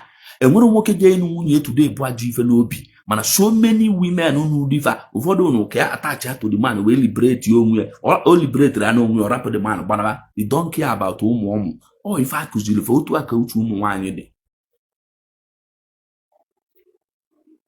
Jụọ onwe ife bata na nwaanyị dị 80 years ka na-ete eye pencil. Ọ bụrụ maka na ọ na-ete eye pencil mee na ụmụ nwaanyị adịrị intelligent more than men. No, jụọ onwe isi nwaanyị adị 80 years ka na-ete eye pencil o tere since ọ dị 12 years. Arụwadịkwa ya. Ọ nlecha ọnya uwe ụmụ nwaanyị. Enwere nwoke otu a star nọ otu a nọ kịta na ike ya na-eme ya kịta nje nọkọta nwere ibe white ya ụmụazị na-agba n'isi. Enwere ụdị akwa mma na-eyi ọzọ. Mana ifu nwaanyị dị 80 years kịta na ọ ka na-achọ ka oyi bon shot. Ọ ka na-achọ ka oyi nke ọ ya akpụgharị ya kwụsị ụdọ ka ndị mmadụ ka na-afụ. Ọ ka na-elecha ibu ya ọgbacha ibe n'aka ọ debe aka otu abụọ na-ekwu okwu. So many men ama mmezi ya. Onye ahụ lee na ụmụ nwaanyị otu aka fasi well understand life. There is nothing wrong about that. We can change it. But na ị ga-preach vefa ife men na ụmụ nwaanyị this generation bidozi mebe omume a na-ebufa na marriage wu Christianity. O ife a na-akụziri fa n'ụlọ ụka na nwoke na nwaanyị ararọ na marriage. Nwoke na nwaanyị ararọ. Marriage wu equal responsibility. Onye ọbụla nwere ebe ọ na-apati. Onye ọbụla nwere role to play. A man has his role to play. Same goes to a woman. Now, mana, we need to understand that the head of a house cannot exist without the neck of the house. But get the simple thing there by a man who jiwe diche na marriage. Nwaanyị ji kwesịrị na-enye nsọpụrụ. O ye move from benna jenuta na benna nke gị ma ịbata na bia bilu. Minus that o nwere ife ọzọ. Na nwoke bụ head abụrụ na iteta ụtụtụ n'iya na ife ọbụla i decide na ọnya ka ihe eme na ya marriage. No. Ọbụrụ that thing makes you a head. Ma ị na-eme ife ọbụla sọli. No. In marriage, you need to respect your wife. And my God, so many people. I respect for women. I caught you. And when so many friends in court to go that way. Some of them following me on social media. The reason is this. And we come wine see each. And my agba wine in apa. And my agba woke na apa today. Munye na afu. Mwera na enyi nwoke ọhụrụ onwe. Munye believe go na enyi nwoke a na-edeceive ya. He can easily fight you. No bro dear. Onwe ike onwe dị enye poison me nwụrụ. So mfe ni be man na akpọ dị agba na ị nwere respect for your wife. O si abụ na onwe ife gị na your wife ji mo na nwere. I must surely tell you, if ọ bụ na ị na-eme n'Enugu nwaanyị, be careful. Idile eme I caught you. So many men mụ na fa dị mma court, fa na follow me here. A lot of them are hearing you. For that na phone na adam afụzi ngwa ya sị ọnwa agụ ị na-ebi na like. And ị na-ebi nwunye ị na-afụ ya. Nwunye yi eche na ọmụnwa na-edeceive mgbagidere anaghị kwere chim onwe ụlọ ịbalụ m ọkọtụgo onwe business m na iji business ya end some phone ma ifra na menya ya wa mana ọkwa na ọka apụta pụ ama ọka mbebe imo ka ibebe ma workzi because of getting you don't want to change. Enwe ike nwunye ya da afụta ma mụnwa we ya friend na afụ ya mara na mbosi nwunye ya afụ ya ọ ya na-asị na ọwaja na-edeceive gị. So na ọ bụrụ ịbụ nwoke na-ege m ntị n'ụtụtụ a ọ bụghị amakwa na ụmụ nwaanyị nwere fault o. Amakwa na program a na-eme is to correct our women. Ka family that na fire na-enye diva nsọpụrụ ka diva wee tidebe fife. Enwere nwaanyị Igbo nọ n'enu ụwa na respect die na etife kpọ zikọ nwaanyị aka mfu. Zikọ that woman mana ọ bụrụ na di gị enwero respect for you eje na challenge vie nya ife na-egwu because that challenge physical fight na ya lead n'ọnwụ gị o lidiro n'ọnwụ gị o lidie na-akụkpọ anya o lidiro na-akụkpọ anya o nwere ike o lidie na-ekugbu di gị a mgbe a ife anyị na-azụ ikugbu ya today ma onye ma kugbu ya among achieve that thing. This is the only intelligent talk dị n'ife a na-ekwu onye ọbụla nwaanyị n'idi ịmụta mgbe di igbuele dati ma gị nwa na-azụ ojugbu gị ime mmeti ya ị na-aba n'ini then gọọmenti akpọrọ onye nwa jeti na prison tụọ anya nga ma ọ sị na ya egbu ebe ọnwụ achieve kwuru nke ya ụmụ unu ndụfa na-ana n'iyi ụmụ unu ndụfa na-ana n'iyi gị nwa nọzi na grave di nọ na prison yard. Get the value of the fight. Get the value of the fight. Like, let us use Osinachi as an example to learn. Get the value of idea.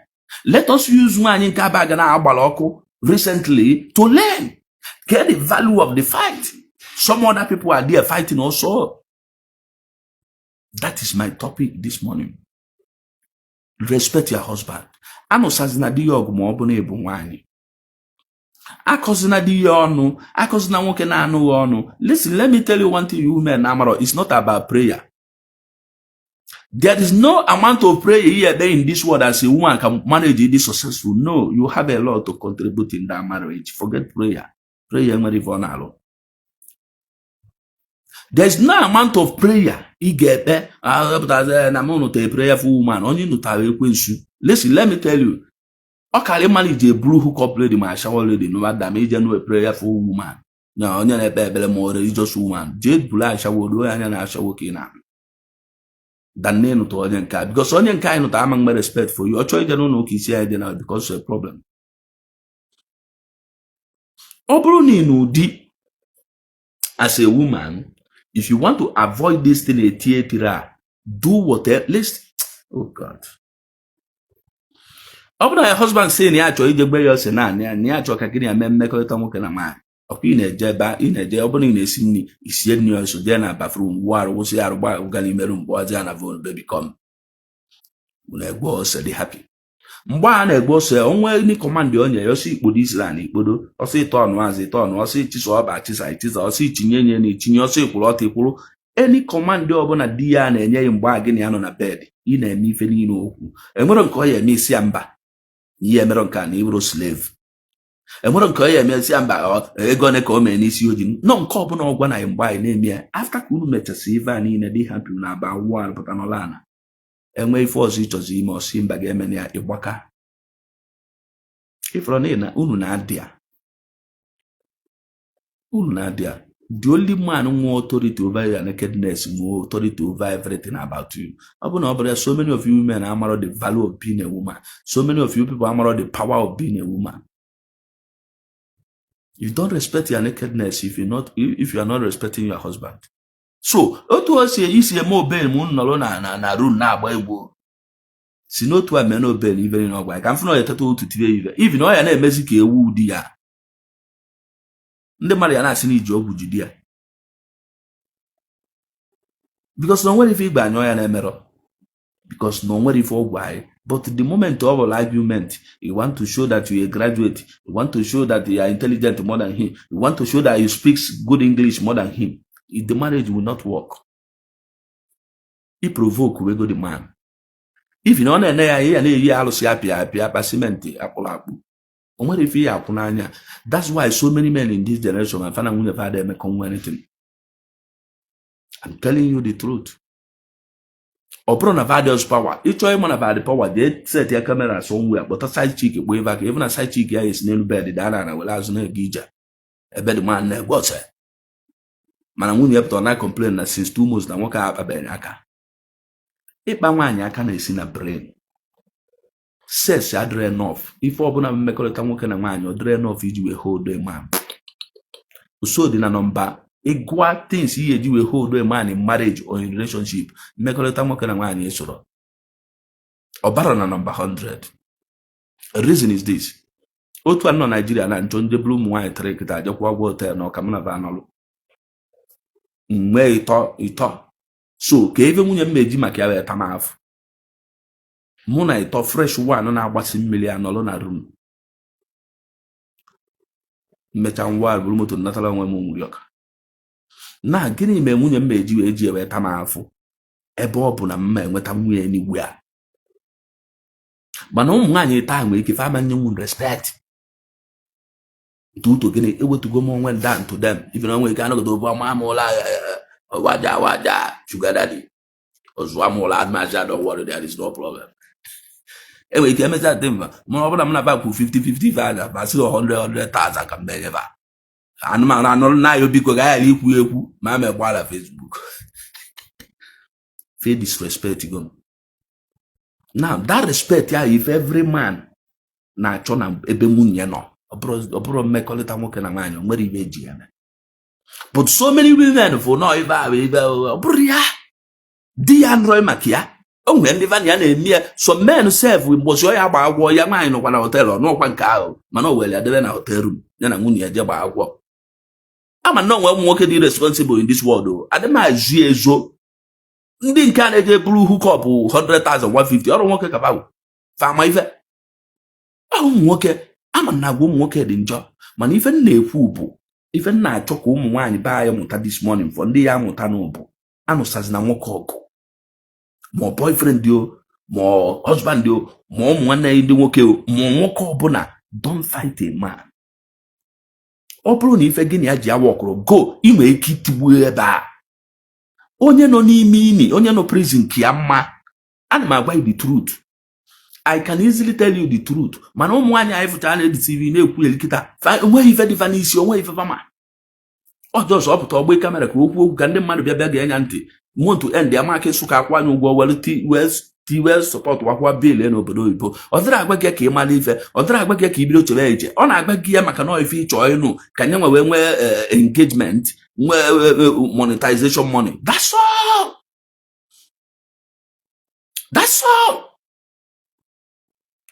mana mụ na-agba today na avoid ya this thing ife a na-asị na nwedi na nwunye na-enwe nsogbu n'ụlọ nwoke pụa ọ bụ na gị na di nwebe okwu enwe ebe okwu a elu ife na ọkaligo move ebe a na nke ya nebo eburu a na-akpa ịpụwa na be di na babunu ọkwa alụ ka ọ bụ ife ya eme bụ imuvu ebe a na nke nebo unu jenọla ana kama ịkọtalụ nebo unu a by the time ihe ejipụta n'anya iwu ụmụ nwoke enwe ka o si adị iwu ụmụ nwoke na iwu ụmụ nwaanyị abụrụ ofu by the time ihe eji nachi ya ka azụ the man adanigo let me tell you one thing onye ọwara nwoke na ebe a nwere this natural behavior na-achị ịkọwara ekịta iwe nwoke na ebe nwaanyị nọ bido ọ ya aga na-adịghị ka ọka igbuo the woman ozugbo reason is this mgbe moment na anya ana m agwa ya ndị mmadụ ife nwoke ọbụla ji karị nwoke ibi ya dị rich bụ nakedness nwunye ya ma ọ ya nwaanyị onye akpata ịfụ somebody je di na ya o si na onwezi ife jikọ gịnị ya because o believe na ife a o ji emelụ ndị ọzọ gaanyị na gị nwee jigofu ya test ya na sọsọ ife na-agụ ya that moment ka o gbuo gị nwanwụ nke nwaanyị ụmụ nwaanyị a na-aghọta ife ala this enwere ife ọzọ na-agba ụmụ nwoke anya mmiri na detin enweghị ife ya eme ka nwoke abịa nso ọzọ unless mụ na o nwere ife onye a ji kpọrọ you can easily take yourself kpọọ ụmụ nwoke ịtọ gị na ba na ọ na-arụ ma a na-edina ya onye dị n'okunye ịnọrụ di ya but for a man to protect you na ọ nwere nwoke ọzọ ya afọ the likeness adịgodi ya ibitere ya sọsọ igbu ya egbu ife ya na-akụ ya otu a ka ọ dị na nwoke je nụta nwaanyị mgbe so na nwoke negidere nwaanyị anya negide anya wee decide ya na ya ya na ife agabigago wee sị na mma anụ onye a ibitere na ada man ọnọdụ ka nakedness ike iselụ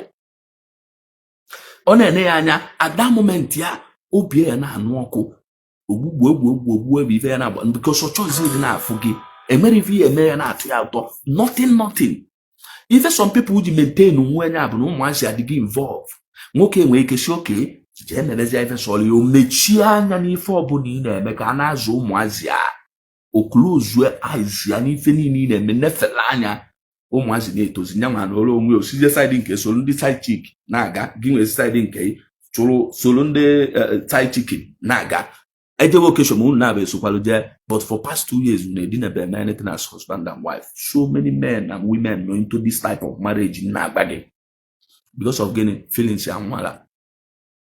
The only feelings fan was a woman far. Now, why if I na-eme gị mabụ nwaanyị a na-akụziri gị ekwe na egezi na ndị a na-asị gị ntị gị ekwe na stop listening to them. Kwe nke a na-agba gị now. Kwe nke a na-agba gị now. Ọ bụrụ obido nke ike a move from ụlọ. Asụrụ m ya na-asị nwoke ya na nwunye enwebe nsogbu ya si n'ụlọ pụalụ nwunye ya, nsogbu a akwụsịbe. Ịpụsị abata obidokwa. Ịpụsị abata obidokwa. Inwe ike kpochie ụzọ ba n'ime rum ọbịa suba aka na ụzọ osu ọgba aga na nke ya kpochie ụzọ mgbe o provoke go ije buzielu osisi waba n'ụzọ nke nyanwa. How acting ga ati ka ndị mmadụ fụ ọ bụrụ nke nyanwa. Mana ọ dị otu a ụmụ nwaanyị ka m ji ụgwọ ịdị na-agwụ n'eziokwu maka na ọ gị nwa ya anwụ gị nwa ya aba n'ili na nwe eje na prison je nọlụ prison ma ọ nọ n'iru chukwu na iru mmadụ ana m enye ime bi 2 3 years 4 years 5 years enwe ike nwee something enwe eminence nwee forgiveness nwee pardon nwee so many things osi ebe apụta na akpaghalị onwe ya nwezi ife ndị bunu ya eme because anọ n'iru ndị bunu convict ya. Gọọmenti na-enye pardon enwere appeal ọ pụtala onwe ya. O nwere ike no 5 years 7 years 10 years n'anya ife ọbụla imere n'ụwa darịkwa ya sị na ya ndụ ya dị involve gbaa ọsọ ụmụ nwanne m ndị nwaanyị. Ọ gwa na ayọ ka nna anyị unu ịma na okwu na-ewe ndị mmadụ iwe maka na eziokwu but mejọrọ because na so many people achọrọ ịnụ eziokwu na eziokwu nyi so many people ka ma mere nyu ọkụkụ wee sị na ma ekwu ọzọ. Mmekwu ya mana m enwe lot of enemies but where if a day will come ịbanye into 1 or 2 problem na try can point out na social media you remember me by that time ordinary late. By that time ordinary late. Otu odigo late onwezi ife ya eme adịrị eje nye-eje ayamanchi ya nwazi na January 2025 in this world again. Otu aka mistake dị. Biko before ndị mmadụ abata ikwu okwu ebe a for ụmụ nwanne anyị bụ ndị nke ya akpachila anyị okwu ka anyị wee nwee ike wee chịkọ okwu a. Biko ayịyọ ka nna anyị unu ma ụmụ nwoke ọbụla na-ege m ntị na this forum bido nu kụzibere ụmụ nwanne unu ndị nwaanyị ụmụ unu ndị nwaanyị fa akpalịsị na ụmụ nwoke. Otu a nnọọ kịta nna anọrọ Ghana enwere nwoke ya chọọ nwunye m okwu ka ya na ya kwuo okwu. I'm telling you the truth. Ọma mkpọnwụ na phone kịta ọma mmenwe n'elu ụwa enweghị ike ime ya enweghị ike ịnọkọta opik akpọ masị na ya na nwoke na-enwe problem ma nwaanyị oke ka m nwegoro nwoke mebi na obu moto pụọ kịta mmadụ jamụọ ya akụzigoro m ya na mmadụ jamụọ ya ekwu n'ogwu ilitue nenesi ọ bụ na onye alitue n'anya ọ bụrụ na onye alitue si sorry accept that sorry. Nalia nọmba asịkwanya ji elwali moto si na di ya nọrọ ya na tia nọmba bụ ọ dị shọ na nọmba a na-aga aga nabatava gịnị anụ n'ọgụ ọ bịawụ na ọgị nwa jamụ mmadụ ajamụ ma iburu moto ilitue esi sorry si onye a sorry godi megodi ka obi dị onye a happy sizi aka gị na di ikwue ọ mụ na ya gwue your wife jam my car there is no problem oga please forgive her what is the next thing ka amalotu ya esime edoziela onye amụti ya ejena kọwa ọnụ ejena sifani the right ejena sifa nka because by the time iji emie anọrọ m nso ọbụgodị na anọ nso o nwere ike mpụta ọnwụ na-etigo ya ọkpọ n'anya anya ya azago mụnwa jee weli iwa enwere ike were jaaki pịa onye erojilida nwa ejide m ebe a the next time mba prison onye anwụgo gị ma anọzialụ gị na ụmụazị atara afụfụ but nigga stop mụ the thing ka ọ yala ime. Ọ bụrụ maka na iwu di nwunye waja ịpụ onye ifolu ịma afụla fama mpụta mkpọrọ nara ndị jụrụ ya nọrọ mma ya ọzọ ọ ga-help this na ifu na-eme ife a na-eme na ụlọ akwụelu ụmụ nwaanyị Igbo nku famazi the value of marriage famazi the value of themselves famazi the value of men fa na-akpali onye ọbụla ikwu ọsọ na ya nwaanyị na ya na-ekwu okwu na power dị n'ọnụ ụmụ nwaanyị. Why not ụmụ nwaanyị use that their power sensibly otu esi asị ụmụ nwoke fetis na nwunye ife kedu ife anyị kwesịrị ịdị na-akụziri ndị mmadụ anyị kwesịrị ịdị na-akụziri ụmụ nwoke fetis na ụmụ nwaanyị ife ka anyị kwesịrị ịdị na-akụziri ụmụ anyị fakọsụ na ife nwoke ejiti ife. Let me tell you otu anọ nwunye mmadụ my mother wee pụọ n'ilo be anya kịta ma mmadụ ụla ma nwoke ụla nwoke azụwa anya my mother amụta m ya na mmadụ a na-eme netim owenye aka ma mmadụ ụla onye ama ụla mpụta mkpọrọ ya naba that is the only thing na-emeli ya maka na my mother. But na ọ na mmadụ chọọ okwu as my mother ife need ime otu a na-eme program a my mother bata ebe a kịta si na onwe chọọ onye okwu eje eme ebe a mesa investigation ọ bụ na just na onye achọ my mother okwu mana ya eli oke nwa na village a mana ọ bụ na engage go into trying to fight the person maka na ọmụta awaja I no go talk anything again. Reason you assess minority even na-ekwu a lot of people ewugoli ebe prison today. Reason enwere m ike iji iwe ọ bụrụ na mama defend my wife ọ bụrụ na mama defend my mother enwere m ike iji iwe apụta di ya ka m ati ya onye erojilu da or onye erojie mwa at that moment if I my mother or my wife to onweta gi enwetara ya aka osugbo another problem lili mmadụ ọkwa na amamife ka ndị mmadụ ọkwa na amamife bro just a simple something amamife ka ndị mmadụ ị na-agwa many people don't know a lot of people are in prison a lot of people are in grave because of this na-agbaghị so many people ewugoro jack pịagbueva na nwunye vasu mmadụ vapụta ka vakwuo ụgwọ nwunye vasu were jack dee n'isi ọda ozugbo daa ma ọ na nyanwa pụta were jack you be my wife you be dee nyanwa no prison onye ọpịa wuro grave nwunye ya anụgo di ọzọ ọnụrụ di ọzọ a lot of guys na on enjoy with them you are suffering in prison. You can prevent all these things. No nwere ekuzigoro ndị bai. Nobody is teaching them the truth. If I talk agba yes Osinachi wife na-egbugo na egbu ọ dị mmasị gbu anya ka ụmụ nwoke ndị ọzọ si ebe amụta ibe nwere na-amụta ibe from the thing because na ụmụ nwaanyị na-akọsọ the thing amụtara na anything. Igbu Osinachi husband today ọ man stop na anya na-egburu ụmụ nwaanyị na-akpali diva even nkịta ka o ebidozi but na ikwe nchi ụmụ nwaanyị a to stop causing that thing elma mezi it no go happen again.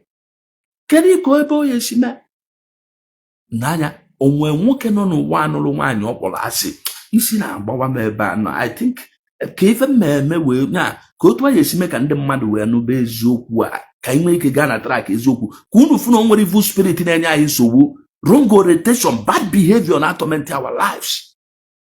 Enwere nwoke nọ n'ụwa anyị na-esia nwaanyị ọkwa asị anya jenụlụ ya debe n'ụlọ ka o wee were ya were tọnụ ya to punch bag ma ọ tọnụ ya to onye ọya na-amụla onwelu ọ bụ na onwe gwa m do you know how much so many men na spend in getting married to women at the day of that marriage ya ife ọbụla ịchọ ya na-eme ya ụfọdụ a na-egolufe akwa a na-ele 3 million naira sọsọ mgbosi ọnụ anụ ya ka onye yozi ya je okeshọn again because na ọ bụrụ akwa eji eje okeshọn enwe onye nke ya si ije rent tiere ntọ sị na ya chọrọ nke rent ọ bụkwa na ya akwara ọrụ m nke ya dịba do you spend ya 3 million 2.5 jekwari ofu mgbogbo akwa oyi na-akwụchasị ya na ọ kwụchara ụmụ imi ma ụkwala ndị mmadụ kwanụ onye yi ozi akwa ege because o nwere ebe onye yi nweje enwe onye ya anụta today na-asị ya wedding gown ka eje mee nke renting ọ ya ga-emetie ịnụsịkwa ka achịchi ya azụ ọsịcha nke kwala ya wedding gown a just spend their millions kwa wedding gown so some boys wedding man ka oyi achịrị anyị na-apịtị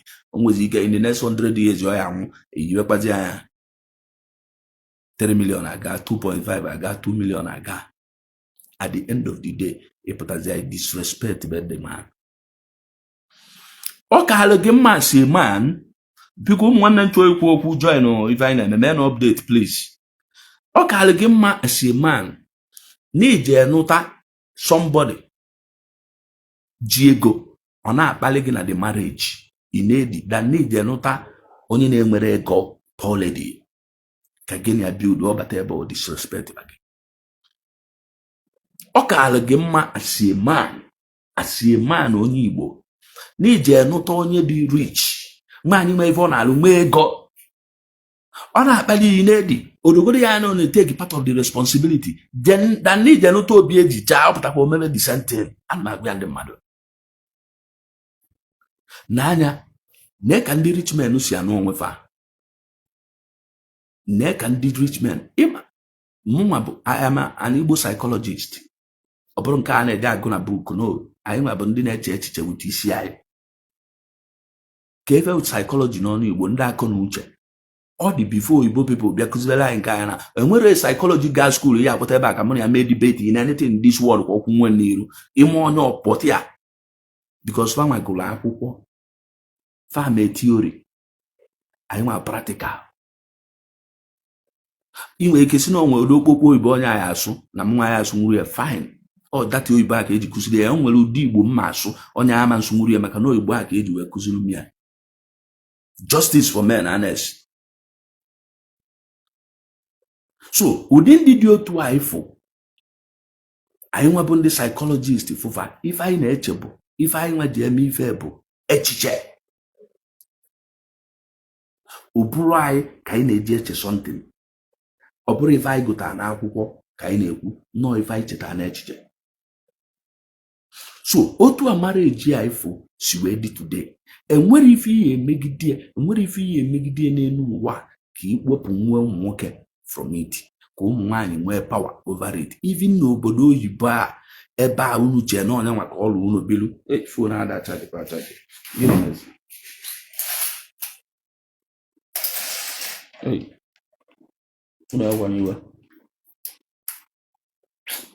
this charger nkwa na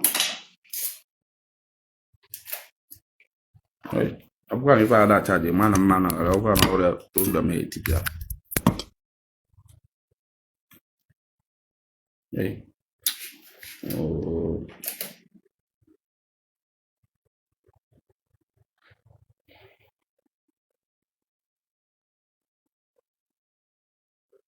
Kwa iwe ka bịa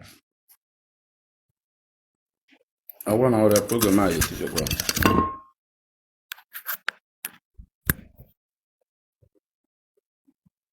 Okay, nke a na-charge. Let us manage this one since your network is stable. So una agwa iwe. So enwere ife anyị emegide na marriage a anyị nọ n'ime ya. Start more. Anyway, 1 minute.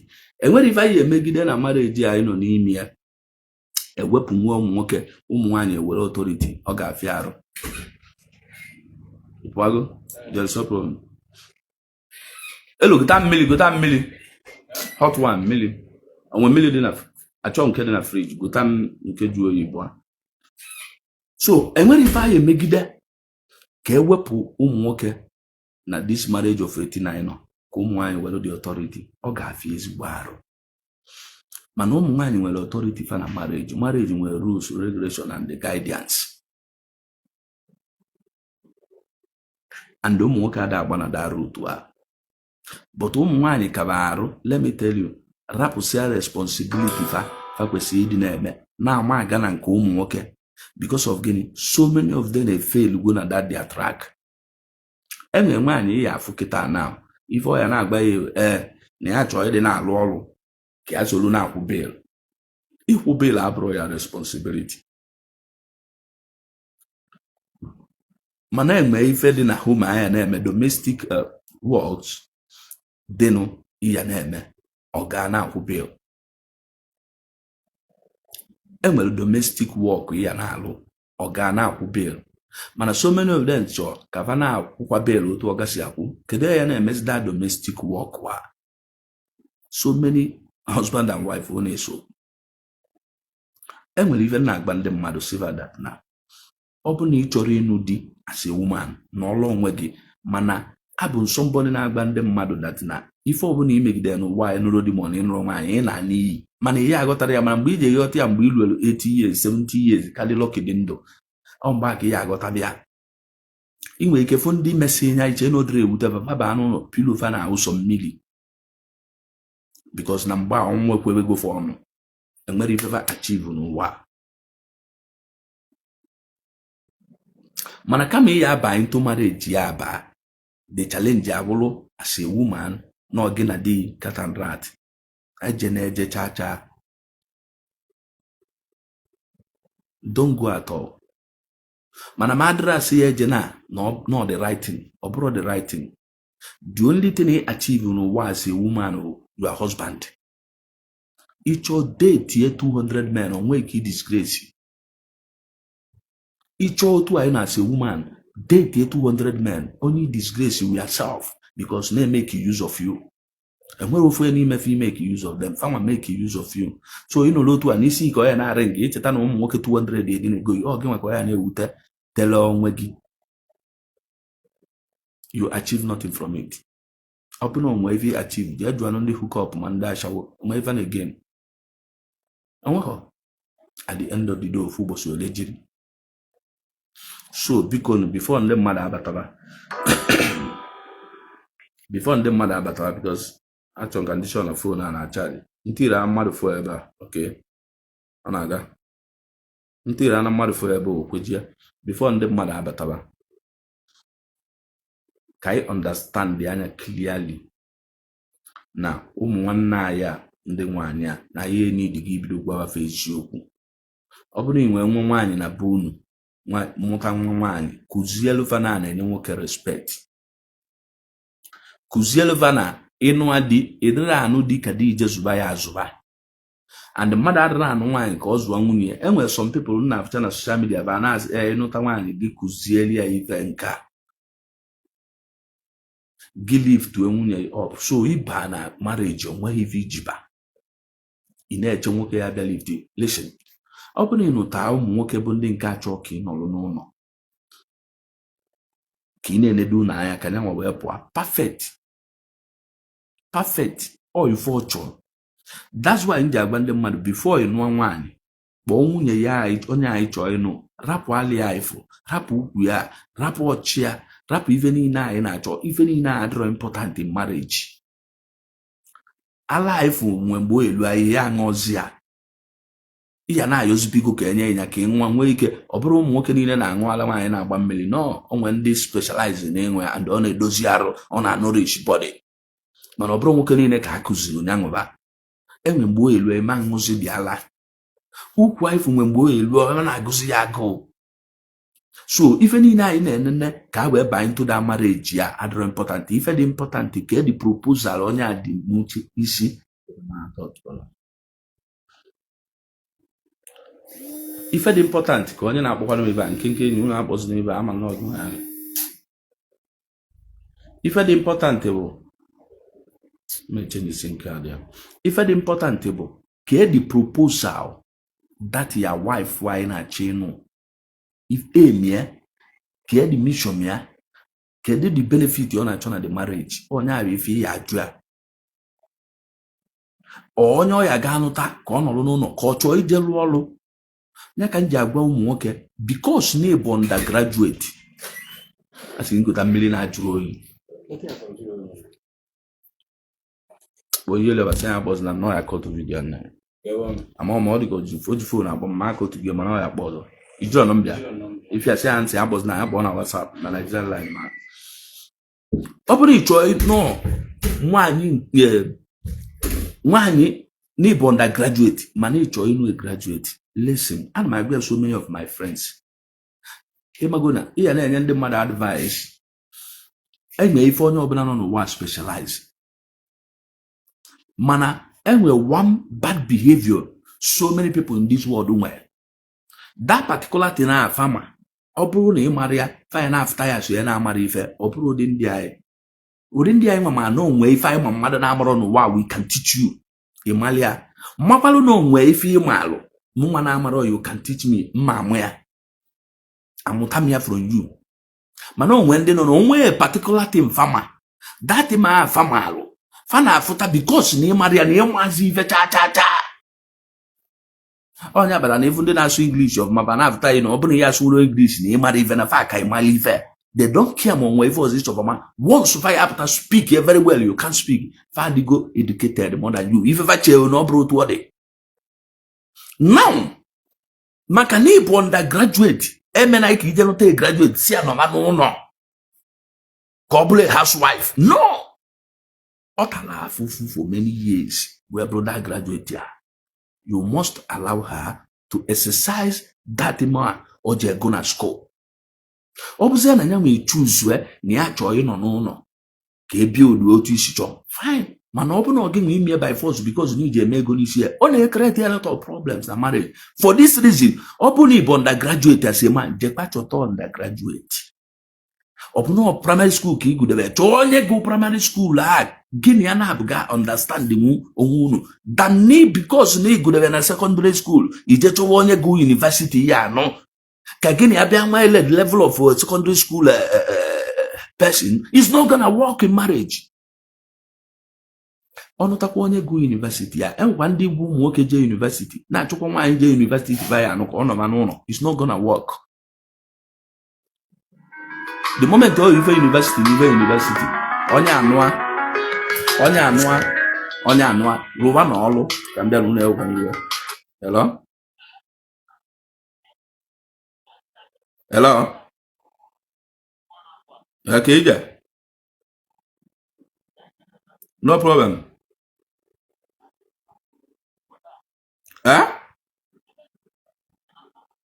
mba nwe ebe mmeje mana mma anụ echi mana chee mmecha program ka m gbọọ ya.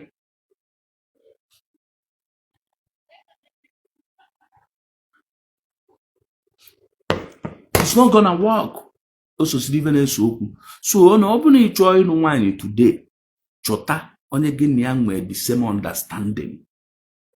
Ejezina anụ na ọ bụ graduate na ọ bụ nke a na ọ na-arụ na bank na ọ na-eme na nke a na ọ na-eme na nke a ụfọdụ unu nwunye va kwụsị ọlụ ọ na-alụ ọ dịrị good my brother. Jee chọọ onye na-ada alụ ọlụ n'ụwa ka ọ nọba n'ụlọ anyị chọọ mana onye nke a na-alụ ọlụ a kedu ife na-akwụsịrị anya ife anyị nwere a lot of things to talk. Onye akpata ọpụta na-ewute nọ na social media na-ebe akwa na-afụ ife ndị mmadụ na-ekwu why anyị nwere a lot of things to tell people ka many people nwee understanding about life ka ife bido gazibela anyị ọfụma. People are not going in this area. Oh, it's not good. After one of our sister na-alụ na hotel somebody a na-ọ dịka uche nwa osugo gịnị pụtara mee vidio si na ya pụtara afịa nọ na-alụ na hotel na wee sị ya ka ebe ọ gụdebe ọsị ya na ihe nwere ego na ya sponsor education ya somebody nwego ọlụ were dị ka ị na-achọ ịkpọpụ n'ọlụ ka ọ jee gụọkwa university while anyị nwere thousands of graduates na-enwere ọlụ ifrọvanyefe ọlụ na onye nke nwego ọlụ eme. If only this ime kịta management part time ọ na-alụ ọlụ ọ na-alụ oje mee management onwere ọman cost any money. Ọ rapụzi ọlụ ọ jebe aje mere scientist na university o mesizia scientist ọ practice bi ewe na Nigeria obodo ọkụ na-adịrọ by then o luzuela this job. Ọ bụ na bank hotel manager ka ọ bụ na kedu ife a na-akpọ ya biko ndị chọọ ikwu okwu send ya request taa na ndị ọzọ. Ọ bụ na hotel receptionist o je gụọ anya agụọ na school gụọ the management how to manage hotel or business ọ part time ka ọ ga-abụzi ọ na-agụ ya ọ na-alụ ọrụ hotel ya wee na-enweta ego. Ọ bụrụ esi apụta ebe a onye gba anyị na hotel work abụrụ good work isi good work mana because na ba ịmalegora na-akwụ ndị na 5-star hotel kedu ibe ya agụrụ save awe mee employed ya mego na anakwụva you give somebody employ go somewhere sika ịkpọpịa ndị mmadụ na-akụ aka you're a good man. What is wrong with you people? A graduate abụrụ about na mmadụ ya gụrụ na university a mechanic na-agaro school even one day a graduate because na moto imebi gị nwa bụ a graduate go na university ị na-alụ nwe that means you go on educated. Ihe ọ bụla ịmalụ moto today ịdịgo on educated ihe bịa je na mechanic ọrụ anya the mechanic ya dị educated and they graduate ka ọ bụ.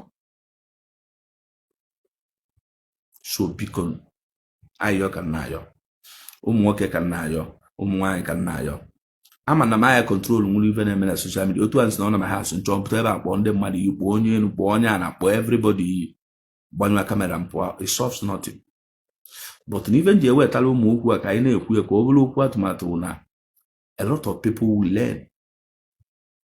Ọ bụrụ iwu na onye ọbụla ekwesị ife nkwu amaara m ya. Onwe ndị na America today America is a fantastic place very nice. Our people are praying every day ka fa nweta the visa dị for survivor and American citizen nọ na street aṅụ Igbo na-ekwu na gọọmenti adịrị oke ọ maka na ọ mara ife. So ama na ndị na-amara ife eri nne ya nwere ife ya agbakọta fa ka bụrụ valụ ọrụ nwere akụme na adịrị ya.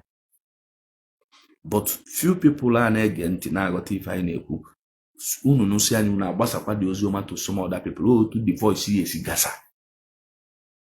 Otu the voice yesi gasa. A lot of people enwe ike wee na-aghọta ife anyị na-ekwu. Ife anyị na-eme gịnị? Ife anyị na-akụzi ya wee na-aga n'anya. So biko achọrọ m ịkpọbata ụmụnna anyị ka faba bịasola anyị kwuo okwu tinye ọnụ. Star mmụọ na-akwa biko send ya the request ọkọ to go. Stars no nwere ife or disagree ọ batazia ya mara ife. So biko ka okwu anyị na-ekwu wee na-agbasa. Mme ekwudebere ife a na-ekwu kwude mma na-ekwu ya all the time. Ụmụ nwaanyị Igbo need to understand that na the knowledge of a wife controls the husband wisdom. The character of a wife determines a husband's behavior. Imali as a woman, marriage yaman so many women are married. Even if I ever say fire by na nwoke ya mivo na sori na nwaanyị enwere ivo eme. Mana nyana dia no na imerun isi agba transfer mgba ogba isi akpochie ụzọ gbochie egbesi ọsọ nwere ife igwe adịdị aka n'isi maka ụmụ nwoke na-aga na-adị ka nwa amụ ọfụ after ka egbesi ọsọ iwere isi tụkwasị n'obi na-eru ya aka na ya na-agụ ya okwu ife ọ na-agụ ya na-aba mgba nhụ nke ọ ya ajụ nhụ nke ọ ya esi ọnwụ unless me abuse you immediately ya mmụọ ya nkwa sense o ji bụrụ mmadụ anatakwa ọgbaka apụ na rume ọ ya apụ mana ọ nọ iwere nwa ya na-eti odo nsọ ogobi ọ ya na-aba. So biko ka mgbata ndị mmadụ biko ụmụ nwaanyị Igbo ana m ayụ unu ayọ maazị ana m ayụ unu atụzinalụ ndị dị unu ọgụ. Maazị ọkọtụgo unu atụzinalụ ndị dị unu ọgụ. Achọna ka ị correct ihe manụ ihe eterenu onye mama ya terenu sigo ọ bụkwa na eterenu bụrụ akpa anyị na-ababa unu ejena n'ụwa ọgụ anyị na-anụso ama change anything. So many women nọ na grave today because of this behavior. Nobody is correcting it on social media and I encourage more to fight. Iman no sam nwoke ọgụ ụmụ nwoke nwe ọkpụkpụ aka ụmụ nwaanyị nwe ọkpụkpụ ọnụ ikwe n'ọnụ ya tụwa ọnụ o nwere ike ọnụ ebe a na-etuwa ọnụ apịa ya aka odo ma wife emu ya ọka nwa nwaanyị aba ga na-anwụ nkịta. Ndị niile na-encourage ya dị ndụ. Ndị niile na-encourage ya dị ndụ. Amarụ na Osinachi na ọ bụrụ di ya egburu ya ọ dị obvious minus na-ejete autopsy notice ya na cancer gburu the woman. Ama na di ya eti nwụrụ nwaanyị ya efetigide etigbu onye ọhụrụ amaala m nke a bụrụ na fa na-aga na-enwe fight one or two occasion fine. Other women etigbugo rinne, other men etigbukwa anụ rinne. Let us stop ntigbu a ka anyị use the format of ka di ma onwe ife ọ na-eme na like ka luo na emesịa ka nchi ya azụ or you find a way to enjoy it. If I have a license na ebu nwoke ka ije zuzue ọ bụkwa ibe na-ekwu ebe a. Maazị ife a na akọtụ na use the other account ọ na akọtụ Stark ebe nọzi ogobi monsa ọ bụkwa ibe na-agba ya here as a man enwekwe any right enwerekwe even to marry second wife as a man ọ bụkwa ya right yo ọ bụrụkwa ya right ife ọ bụ na you have discussion with that your wife ọ jụzia ịhapịa ma ọ kwesịrị ikwe mana ọ bụrụ na iteta otu ije nụọ nwaanyị a na-agbalị ya no ọ dịkwa wrong. No ihe enwe discussion na mụ chọkwa ịnụ second wife inye the reason ije nụta mana ọ igbasizi anya ọsị mba na ya ndọrọ nwere right nke a gị nwere right iteta ụtụtụ je nụrụ nwaanyị nụata ebe inwe nwaanyị no ịgbasi anya ọjụ before you take a decision as a man. Ka anyị nwee peace na marriage ka egbudebe mmadụ. Star adamafụ request onye na-afụ nke ya maazị Chukwu Nneka ka m na-afụ from nke request court one send the star maazị the same thing maazị me update your phone adịrị updated me update maazị star court one nke I send before court go here adamafụzi ya mana ọ ka dị na ya phone. So biko esekpu mana ife a na-eme na adịrị atọ m ụtọ onwe onye ọ na-atọ ụtọ ọ bụrụ a good something. Rapụsịa na ụmụ nwanne anyị ndị nwaanyị a n'obodo oyibo they want Igbo men to start behaving like oyibo men. How many of them are behaving like oyibo women? Some of these people vana diva ka na-azụ ego azọ. Ụmụ nwaanyị ndị ọcha avalụsị ọlụ fa nwe ebe elu fa na-akwụ with diva. Ụmụ nwaanyị baa ya ọlụsị ọlụ si na ego ebe ego mana ego dị ebe ego house na ego ya nke eji eyi wig eyi akwa tọkị eyi turkey gun ete makeup makali 300,000 3 million for one powder, ude, bleaching cream, toning cream, organic cream. Mana fa chọrọ ka ụmụ nwoke Igbo na-ebehave. Onye ọbụla chọrọ ikwu okwu send ya request, but i send ya ọbụla ọ gara court anya. Mana fa chọrọ ka ụmụ nwoke Igbo na-ebehave ndị ọzọ. Ịpụta ka ịkpọrọ nwunye ọ dịkwa ka ife asị from me because onye nkụzi Igbo, onye nkụzi ndị Igbo adịgo ngị court kwa star na front request mana ka add ya from ifide star the same thing, then the problem is from me. Star send their request here, send their court one guy send or refresh your phone. Onye ọbụla chọrọ ịbata here refresh ya phone ya ka mma nọ ife from me, then ọ bụla m refresh is kwa court wa mana mma mmeje face even ndị ọzọ na village. A lot of people are waiting for me, so refresh o nwere ike ọma mbịazi maka network problem. So refresh go in phone unu send ya request ka anyị nwee ike ngwa ka add ya Emmanuel sintinye ka add ya Emmanuel ka Emmanuel ya bata. Emmanuel the same thing, I think this is from me. Star when I start abata nwụrụ, then okay can try have Patrick, then Emmanuel m ya refresh. Oh, I need to refresh, so my refresh all the dangerous because now I may refresh now network account what the program, so let me round up account zianya fine account one ya I bido ndị mmadụ abata, people can come in. So beacon and when I abata here the things from me can try kwani onye nkuzi the same thing also from me connection failed, also from my network I draw strong because I don't have even the money in the here. So beacon may refresh now and refresh ya or continue I be all not continue, then we have to stop. Beacon nwanne m ndị Igbo anyụkọ mamịlị ọnụ ọgbọ ọfụfụ our ancestors to n'inu ọ bụrụ na onwe ebe ndị Igbo na-anyụkọ mamịlị ọnụ kama nọ na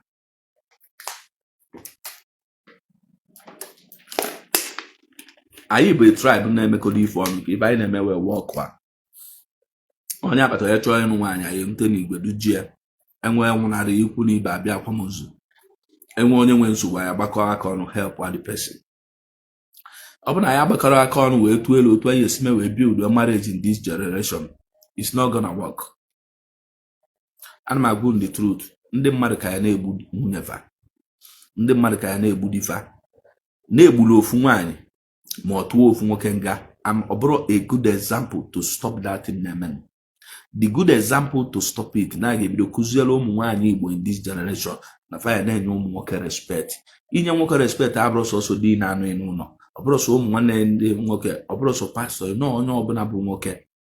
Don't challenge a man anywhere. Onwe ife gị na nwoke mebe olue n'ịnụ ọgụ naba bụ unu ilue ịkọsalụ ndị bụ unu n'obi ọcha. Ejena je gbawa ọrụ kwa ụkpa ka asụọ ọkpọ n'ọnụ ibulu ọnụ etiwe wee na-abụ unu ma ọ bụrụ anya akụkpọ wee na-abụ unu. Ị na-alụ ebe unu provoke ofu onye na bụ unu ọmapụa egburu ogbuo mmadụ. Solve the problem. Just start asking yourself question.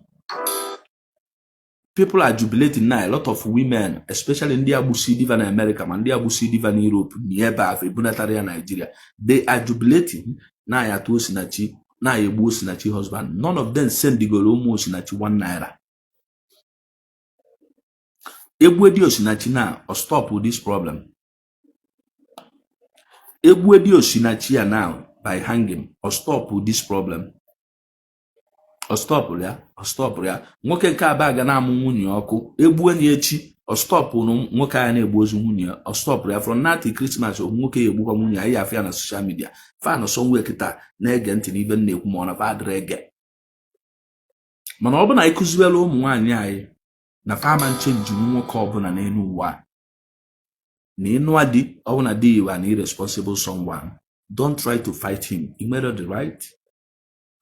Ọ bụ na itinwe anyị ife dị wrong ka ife mee ọ bụ na itinwe anyị ife dị wrong ka ife mee ịkpali nwoke a right. Start asking yourself this question.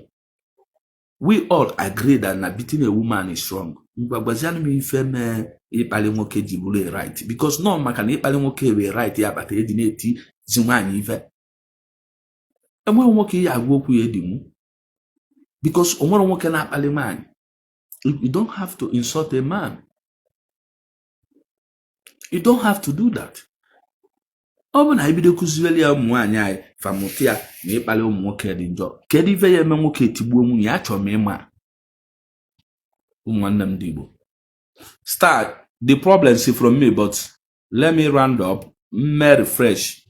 They are no nwere ya abata nwu here now. Let me see my star ya abata. African request star. Let me see.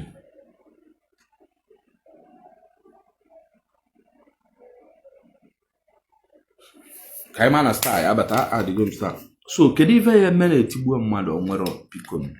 Caution your sisters. Caution your mothers. Caution your daughters. Onye na-achọrọ ịnụ dị na n'olube. Anụ ndị na nwunye si ike. Ọ bụrụ ije ụmụazị. Ife mmadụ ya arapụ ben ya bịa na ben n'ụlọ bido kwa download bịa na character ụmụ na family. Like nwaanyị anyị anụta na this my family. Ọ ya na-face a lot of challenges because family man dị free. Enwere onye anụta na family anyị anada adịrọ nya. Ọ na-aga na onwe ka onye asị afụta ụwa because ịbata na this my family today. I'm telling you, a bridge wee ọnụ. Ọ dị very different. Onye ọbụla na-abịa here anyị na-eme anything. Anagide sie nni esi ebute eke ndị mmadụ. Mana ịbịa na some family anyị si nụtasị ụmụ anyị ada eme ụdị ọma abefa. So fabia be Africa na emedit no atale na command anyị si enyi go buru je kebe people. So many wives are that facility. Start the thing I call to go. So can refresh ya. Open and refresh ya can the mmadụ wee nwee ike ibata ọ cut wa bye obviously no cut we continue. So let me try. So biko na ụmụ nwanne m ekere m ụnọ ọfụma. Fine. Ngwa. Start ngwa tikwazi and request ka ifuzi what will happen. Power no powder mazi nke ya cut to go. Start yekwazi request. Mazi ihe m update imebe update ọ na imego update ma add nwe from ife anyị de kita. Nwere ebe mmesi add in ya imebe update. So ime update ọpụta to join imebe update. Ma update na phone mazi. Start the sentence start yesterday imego update ma for one the team ebe ahụ. So send the other one request again. Network the bad. The things from me, can see from boss invite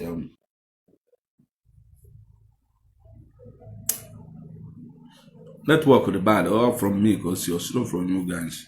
Man, I'm asking can you update because I don't know where your request to join and I be from me feeder. Never okay. So I had to go start now. Man, or better.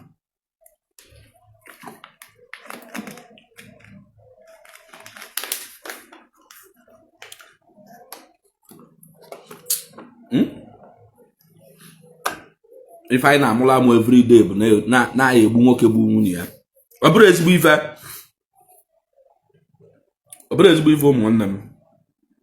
Maazị Chukwuemeka star ka nọ mbon. Nke star ekwere connect. The things from me. Unless the only thing I bido na map from the program chi yata azu. Ma call to this program. I will start fresh one. Onye ahụ n'ụlọ ya but with one. I don't know, case connection failed. So Maz can try Maz Chukwuemeka on I can easily. Damn that Maz the other one.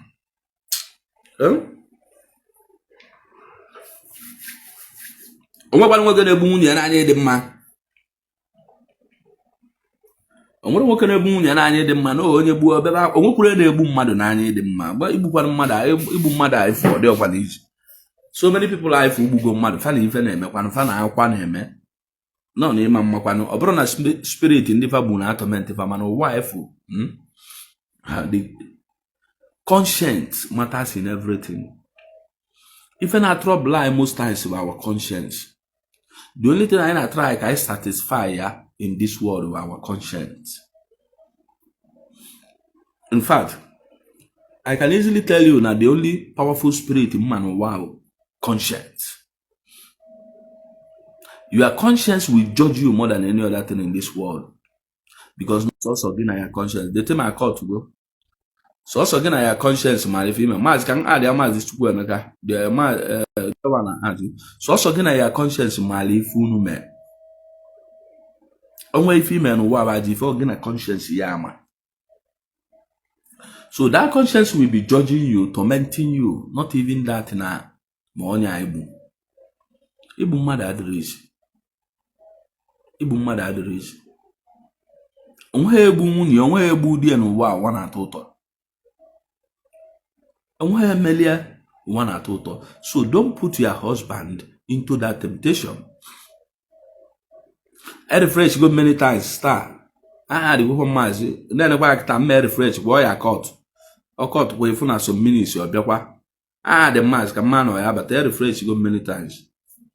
The network the bad. The only thing ma phone way but I'm not caught video. Restart this thing. Can refresh go again.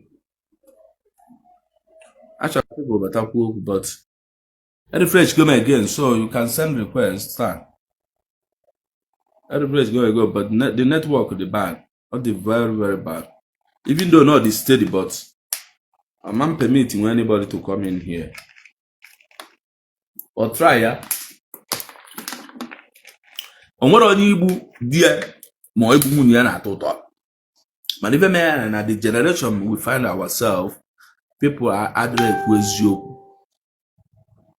people are ready to say the truth because onye ọbụla na-ekwu eziokwu na-enwe enemy.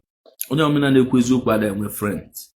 Onye ọbụla na-ekwu eziokwu, people don't even listen to that person because a lot of people don't want to listen to the truth. That's why plenty people, one person yekpokọtaba na-atụle ya asị wele ego na-enye ọnya. But I want to know na-agwa gị eziokwu. Enwere so many questions you go here today. Therefore, time I feel referred intelligent na social media kafaza the question. Ọ bụrụ na mmadụ tigide nwunye ebe tigbuo na ọnwụrụ and welu di ya jeti n'ime present or solve go that problem ha. Na ụmụfa kedu ife achieve na the thing. One day kafa gwa gị, they cannot tell you anything because they don't reason properly. If you chọọ ka igbue nwunye ka eti na prison fa amụbazi amụ, then use your predicament to be attacking other men, rapụzie ụmụ nwanyị ibefafa ya akụzibelu the truth. Start send the alien request ka ma na ya bata ọ na ọ batara ka m close I go to abigo na no village onwe even nature now. I'm not thinking about business. I'm just sleeping and waking up.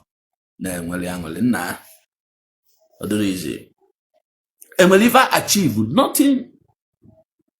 Now, nwoke nụrụ nwaanyị n'elu ụwa ọ nụrụ nwaanyị ọkpọ asị.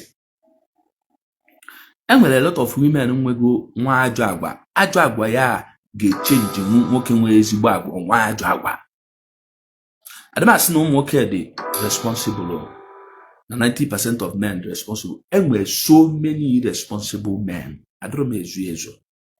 But even though the aka na ntị na-agba ndị mmadụ no ịnụta ụdị ndị a, ịnụta this type of people, don't live with them. Ka ibido no work with nyanwa. Achọkwa gị dị inwe money accident gị bụla aba ịgbanaga be nna ya. Listen, let me tell you. Enwere nwoke na-adị enwe problem na business. Start. Unu nwa part of this program. Unu na chiyata azikwa ka I try ya. Because now I try go please. Enwere nwoke na-adị enwe problem na business. 95% of men who have problem na their business, their wife rap over banana also ekunuwas. Enwe ife ụmụ nwanyị na-amara about di na nwunye ha na anụ. Ife akwa spirit God. This generation of women enwere that spiritual power eji build marriage. Anya beta na so many men they fail. Because you know even not have anti catop. Or bụrụ ife na-eche onye ma anyị nwere anything ọ na-eche inside that marriage cycle echiche ya dị iche. 95% of ụmụ nwanyị ụmụ nwoke fail na business nya business ọ bụrụ fail. Ụmụ nwoke nwere nsogbu maybe money accident along the line ego nwoke kuchie nwunye farapụfa gbanaba jee na nwere ofu n'ime vakunitezi. mana jee nene ndị a nwunye fanol with them. Eme mgbe ọ na-agbajuru nwoke ọkụ na ịbụrụ nwaanyị na-akụ ya ọnụ n'ụlọ, o nwere onye ọzọ o nwere n'elu ụwa, because mgbe sọ na nwoke nụrụ nwaanyị o nwere nnekwu enemi ma ụmụ nwanne ya ma mme ya ma mpịa ma ndị ọyị ya, sọsọ gị nwa bụ onye o nwere ọ na-afụzi. Mgbe anyị nsogbu abịa, o nwere ka o esi nọrọ ịmana nwoke akwa nwoke bụ n'abalị, o nwere ka o kpudo iru na pilo otu a mmiri eju everywhere. Ọ mgbe ka ya abịa nọrọ na-agwụ ya okwu, ọ bụrụ ikpe ekpere dị nwee problem ekpezi na ekpere na onye kunyere from otu ọsava na ọsava pastọ ibe niile anyị bụ na asavta pastọ tosila afọ na-eri ego kandụl a na-ele ma ego na ntụnọya o kabachi bido na o failed businessmen nwunye bakpọjebe n'ụlọ ụka fa enwezi future ebe ba nọzi na man of God na-agaba na-edine na anọ na-azọba ọba na-agaba ba na-asavzi a na-akwụziba salary. Don't go to prayer house. Don't run away from that environment ya bido that business. Ụba aka ya ọtọ. Ejina maka na inwe nsogbu onwe onye ga-ebata ya aka ili anya ikpochielu ụzọ final ma mbinizi, because ife aka ọ na-azụ mmadụ na-emekarị mmadụ affect na ife ekwu n'iru gị. Enwere ụdị asịrị ndị mmadụ ya na-akụ n'azụ like this, ọ ya na-eme ya affect na-achị ife ya eme, mana ọ ife people na-ediscuss n'azụ gị na affect na ekwe na-ediscuss ya datin bịa n'iru gị ka ọ bụ na eziokwu. Like asị niile eli ego mmadụ na-ebi ya afịa na ịda return ego a na-ekwu ya n'azụ. One person might come and try you one ụgwọ iderekwago. So ife sibere ike n'elu ụwa dị ebe ya dị careful na ego ndị mmadụ, ọka mmadụ iji ebilu mmadụ ego ebilu. Listen, let me teach you one thing. Ibilu m mgbe ya akwụ nru ọbụla ị nwere ọja ebilu star wele akwụwa mma na-awa ọkụkụ ife anyị na-awa ọkụ. Mgbe ya akwụ star lu ọbụla ị nwetara ji ebite maazị na ọbụla ije ebite maazị pọm si na awaja na n'oso bịakwa ebili ego Chineke na nsogbu adịrọ na nke m binyekwa n'ọkwụ, mana ka ife na nso na-ebikazila ego ka ife problem ya we may start discussing ife bụ ya problem. Ọkachi otu a esinyela ya aka enwere gosi maazị ngwa binye ya n'ebe ọkwụ m nọ ya kwụ kotu ife a mere na-azụ ya omere n'iru gị. Mana ọ bụ na ibilu ma ịkwụrọ ije ibilu maazị kpọrọ na mmazi arapụ onye ahụ na nke nye nye n'ọkwụ bịa ịtagbugo onwe n'afọ n'ụwa nwezi ya ihe anata ngwa naira isi go to a si na ndị village people egbuo. It is better, but make sure na ego ọbụla ibilu mmadụ mgbe anyị nwere money accident na ikwuchi ya azụ. How long go on does not matter. And the boy na call pick and when them nigga after the ban on one even jinaka biko they could go them over time. It matters a lot. Communication. Happy ije ka alobalo always no na len ken ije bite mmadu. The pastor bịa na lenya welu unyi wukasi ya be na ị ga-atagbu onwe na for so many men not down today because of this. Man on the can wrong wives. Na ekpele na enwere sense.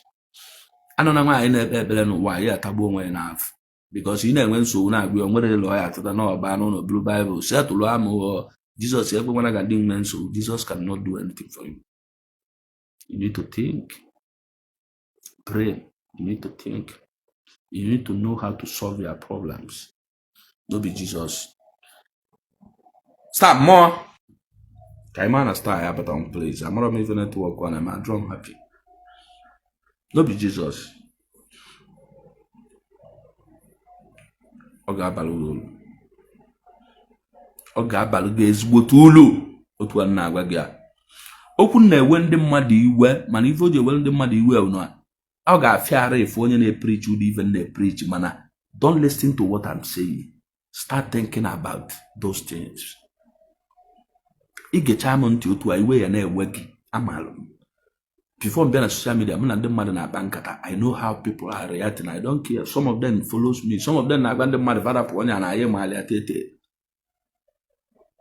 but at the end of the day, if any now, but if I never for that go mine, 12 for them go business, so many things. For the get the pastor, you go for 2 and say, I go for your name. No, no, queer that no more if I agafe na me.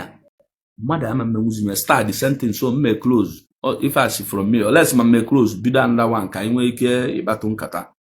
So come close will be done another one because somewhere I have a town here, the fault is from me. Maybe now update my draw and a matter updated because somewhere I have a town here. I had to go more Patrick now. Let's see what will happen. Rap onye a na aye mu ya since before been on social media onye a my man muna waja na ano steady. Yes, and when so many friends muna ba na ano na argument till mbia ku okwu na social media. They must surely tell you that na farm.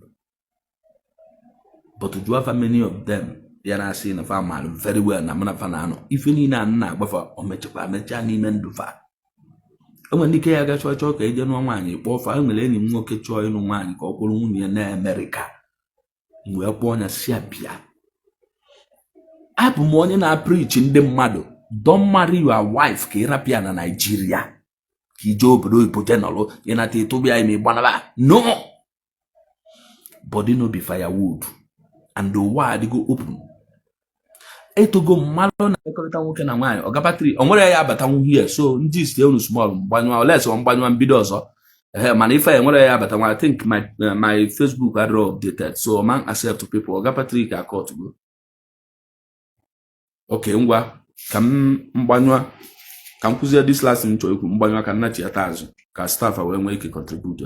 Abụ m ya na-agwa ndị mmadụ ndị enyi nwoke dị close otu ambịakwa na social media onye ọ na-ege m nke mụ na ya agụlọ oyi meeting so many people mma na ife anata mụnụ na uchagol friends ịnụwa nwaanyị aka mere ekwu ya echi o enwego so many excuses like our brother Ogalagidi mere ife ọ na-akụzi mmụta bụ eziokwu but enwere amendment ya emekwa ịkpọrọ nwunye n'obodo oyibo unu nwụsịa nwa igwe ya na-achịata Nigeria with the authority with the order ọjụ na ya narọ ije gbanya akwụ na court a cancel the marriage chụna ganya sọsọ nya nwa na kpọrọ ụmụazị ya nabakwa ọma mbịazi obodo ọzọ ọ dị no na so many men adrem ya mkpọ this my friend si ya bịa anụ na nwaanyị rapụ nwunye ya ebe a na America obodo adịrọ mma enwe ndị nọzụ n'ụwa egwu na datụzi sọsọ ife na like onye asị na onwunye mmadụ ka ọ bụ na die n'obodo oyibo they can spend millions to get it. Amara m ibe na-atọfa na ngada ụmụ nwaanyị nụrụ di ama m otu anọ na ife ọbụla m na ị na-eme n'ụwa ịkpọta anụ dị anụrụ di azụgba nwunye mmadụ gịnị ka nji eme ụmụ nwaanyị ụmụazị na-agba mmiri jụrụ everywhere wee gbasịa anya wee si abịa na onwe ife mfe mma akụziri ya eme na o mesịa ife akpọrọ nwunye na America nwunye ya ta nwe fim manya ya na-enwegodi nsogbu ma ya netem ọ natara agwa masị ife na-agba ya eme ebe 6-7 years ago.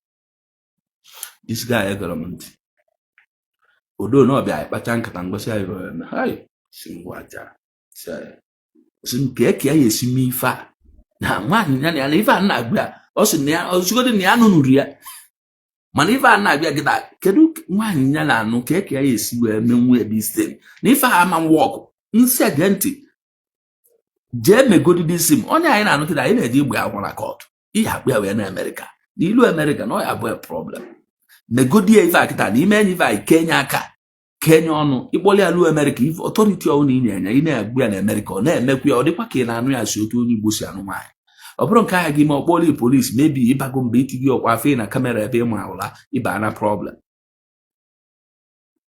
na onye a wee okenye mezie ebe a nya nwa ka onye ewere property nsị you can will abụrụ m na-asị ndị mmadụ they will but when you write prenup with your wife you have to write will well ife niile inwe tinye n'afịa na will in case nwa echi so that will ga-enye eligibility over those things because that your prenup weapon and everything ọsị na ya emenwụrụ dịtị mpesu igidi ọkpọrọ mechaa na agwara m after 4 years or 3 years or bomb siniva ngwanya emegokwa na nyana nwunye na nwa problem chanso adro na makochi ya azụ wee luo ma today kedu mma atụ